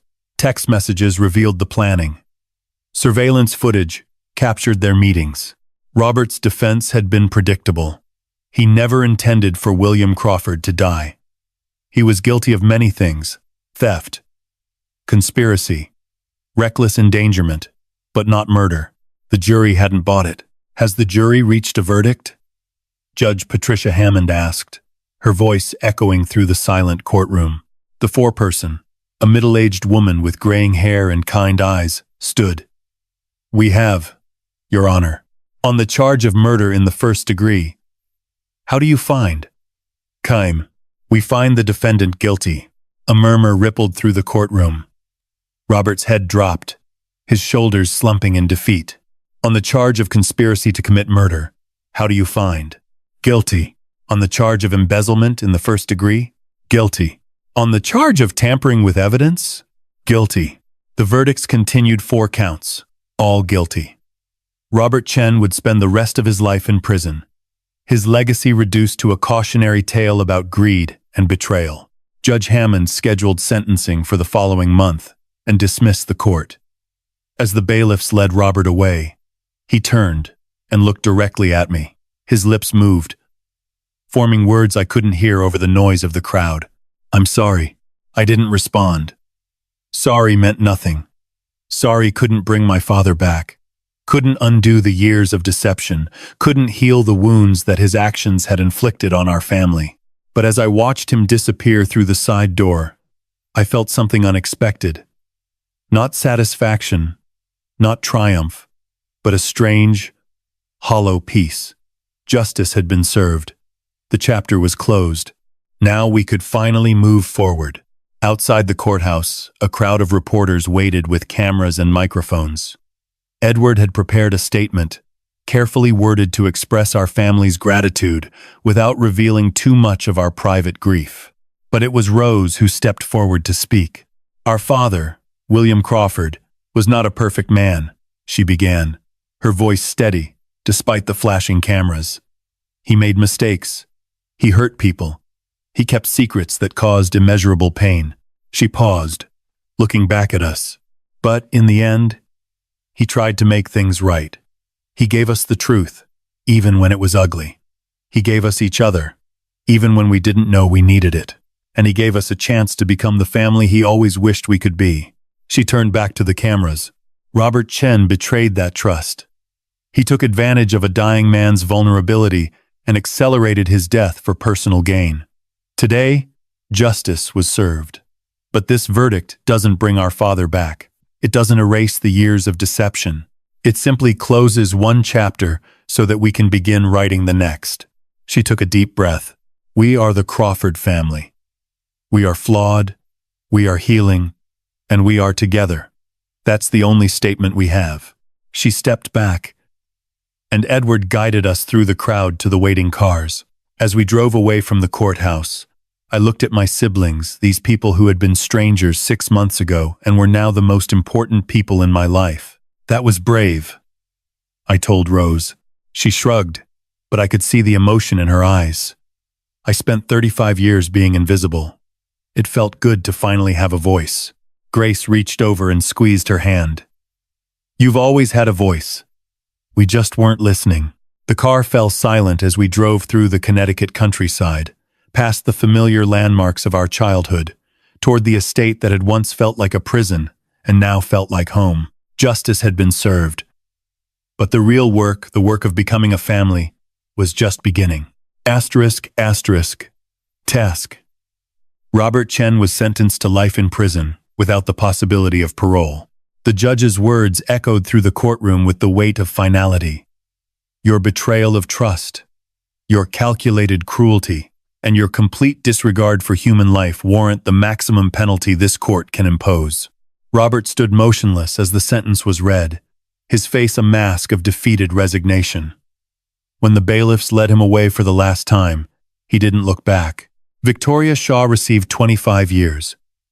Her cooperation, earning her a reduced sentence but not freedom. The prosecution had argued for life, citing her profession as a contract killer. But her testimony had been instrumental in securing Robert's conviction. Justice, it seemed, required compromise. With the legal proceedings concluded, we turned our attention to the future. Crawford Holdings underwent a complete transformation. The family council Edward had proposed became a reality, with all 5 siblings holding equal voting shares and a professional CEO, a woman named Diana Reyes, whom we had recruited from a Fortune 500 company handling daily operations. Our first act as a unified board was to establish an ethics committee and implement transparency measures that would have made our father uncomfortable. He's probably rolling in his grave, Henry observed, during our first official board meeting. Good, Edward replied. Maybe now, he'll finally get some exercise. We laughed, all of us. together. It was still a novel sensation, this ease among siblings who had spent decades as strangers. But it was becoming more natural with each passing day. Edward paid off his gambling debts and entered therapy for his addiction. He resigned from his law firm and took a position teaching business ethics at Yale, an irony not lost on any of us.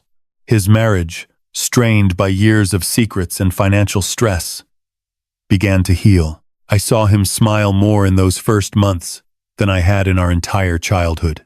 Grace celebrated 1 year of sobriety with a small gathering at the estate.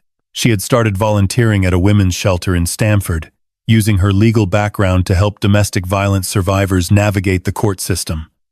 The work gave her purpose, she said. It helped her feel like her pain had meaning.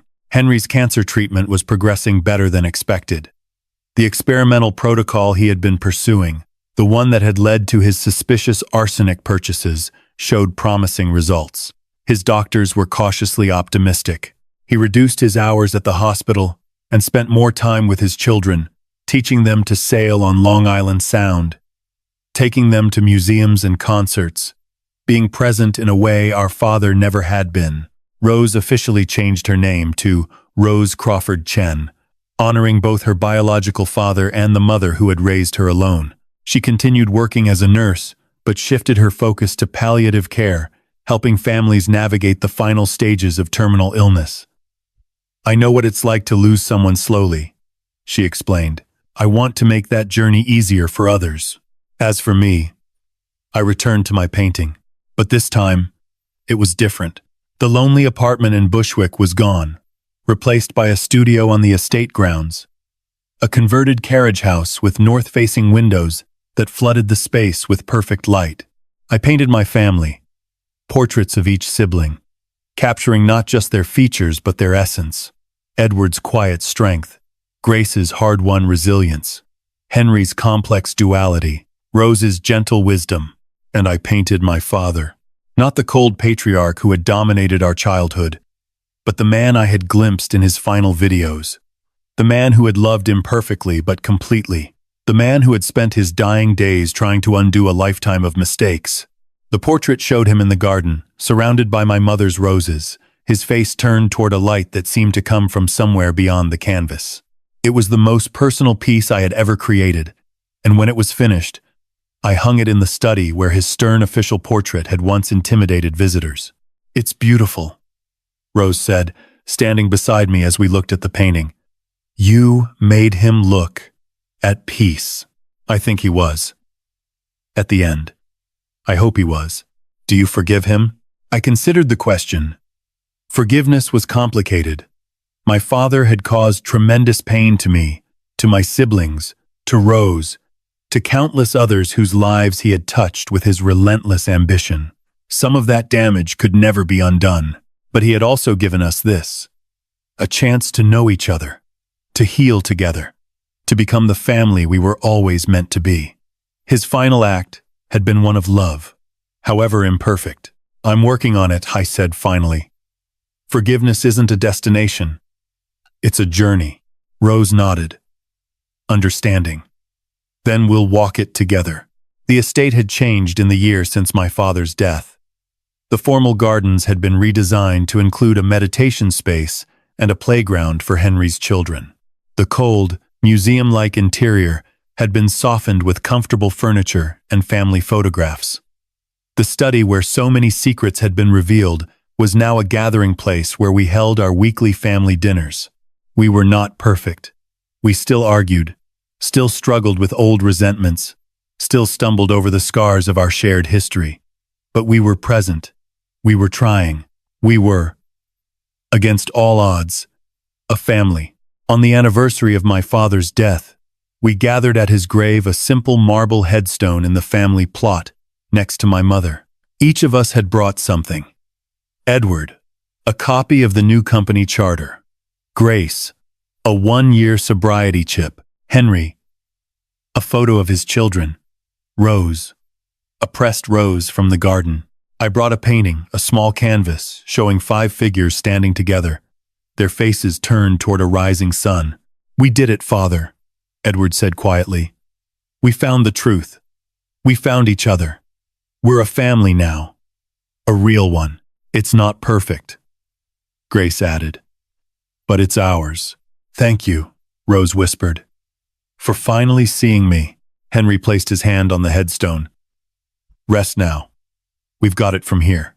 I knelt and placed my painting against the marble. I forgive you, I said. Not for your sake, but for mine. For ours. We're going to be okay. The wind stirred the leaves overhead, carrying the scent of roses from the garden. For a moment, I could almost feel my father's presence, not the cold patriarch, but the man who had loved us in the only way he knew how. Then the moment passed, and we walked back to the house together, not as strippers, not as rivals, but as family. Asterisk, asterisk. Task 29. The beginning. Asterisk, asterisk. Task 229. 1 year later, I stood in the gallery on Madison Avenue, surrounded by my paintings, watching strangers examine pieces of my soul. The exhibition was called Family Secrets, 32 Paintings, documenting our journey from fractured strangers to something resembling a family. Critics had called it raw, unflinching, a meditation on inheritance and identity. The New York Times had featured it on the front page of the arts section. Every piece had sold within the first week, but the accolades meant less to me than the people who had gathered for the opening night. Edward stood near the portrait I had painted of him, explaining to a curious collector how the gambling addiction had nearly destroyed him and how recovery had given him a second chance. His wife, Patricia, was beside him, their hands intertwined, a simple gesture that would have been unthinkable a year ago. Grace was holding court near the bar, radiant in an emerald dress, her 2-year sobriety chip visible on a chain around her neck. She was telling a group of admirers about the legal aid clinic she had founded, funded by her share of the Crawford inheritance, helping families navigate custody disputes and domestic violence cases. Henry had brought his children, 12-year-old twins, who were fascinated by a painting I had done of their father in his doctor's coat, stethoscope around his neck, looking not like the golden child but like a man who had learned that perfection was less important than presence. His latest scans had come back clean. The cancer was in remission. He called it his second miracle. The first was finding his siblings. And Rose. Rose stood in front of the centerpiece of the exhibition, a large canvas showing 5 figures standing in a garden, surrounded by roses, their faces turned toward each other rather than away. I had titled it The Fifth Air. She caught my eye across the room and smiled a real smile, the kind that transforms a face and reveals the soul beneath. In the past year, she had become not just a sister but a friend, a confidant, the person I called when the old wounds ached and the new growth felt fragile. Margaret was there too, seated in a place of honor near the entrance, accepting congratulations as if she had painted every canvas herself. In a way, she had. Without her steady presence, her quiet wisdom, her refusal to let us destroy each other, none of this would have been possible. I clinked a fork against my champagne glass, and the room fell silent. Thank you all for coming, I began. A year ago, I received a phone call telling me my father was dead. I came home for a funeral and found myself trapped in a murder investigation that forced me to confront everything I had spent my adult life running from. I looked at my siblings, gathered together in a way we never had been during our childhood. My father was not a good man. By most measures, he was cold, controlling, manipulative. He pitted his children against each other and kept secrets that caused immeasurable pain. For most of my life, I hated him. A murmur rippled through the crowd, but in the end, he gave us a gift. Not the money, although that certainly helped. A few laughs. He gave us each other. He created a situation that forced us to stop hiding, stop competing, stop pretending we didn't need a family. And in doing so, he gave us a chance to become one. I raised my glass. These paintings are my attempt to capture that journey. The pain, the revelation, the slow and imperfect process of learning to trust people who share your blood but not your history. They're not pretty. They're not comfortable. but they're true. I turned to face my siblings directly. To Edward, who taught me that strength means admitting weakness. To Grace, who showed me that recovery is possible, one day at a time. To Henry, who proved that even golden children carry hidden burdens. And to Rose, who spent 35 years waiting to be seen and never stopped hoping. I felt tears pricking at my eyes. You are my family. Not because of DNA or inheritance or legal documents, because you chose to stay. You chose to fight. You chose to forgive each other and yourselves. That's what family means. I raised my glass higher. To the Crawford family. Broken, healing, and together, to family, they echoed. And the sound of it, 5 voices joined in unison, was the most beautiful thing I had ever heard. Later, after the crowd had thinned and the gallery was quiet, I stood alone in front of the final painting in the exhibition. It showed a single figure, me, standing at a crossroads, looking not backward at the past, but forward towards something uncertain and bright. I had titled it, The Beginning, because that's what it was. Not an ending, not a resolution, but a starting point. We had survived the worst our family had to offer. We had uncovered secrets that could have destroyed us. We had faced a killer, buried a father, and found each other in the wreckage. Now the real work began. Not the dramatic revelations or courtroom confrontations, but the daily effort of staying connected, staying honest, staying present. The phone calls and family dinners and difficult conversations. The slow accumulation of shared memories to replace the painful ones. It wouldn't be easy. It never is. But as I walked out of the gallery and into the warm spring evening, I knew one thing for certain. I was not alone anymore. And that made all the difference.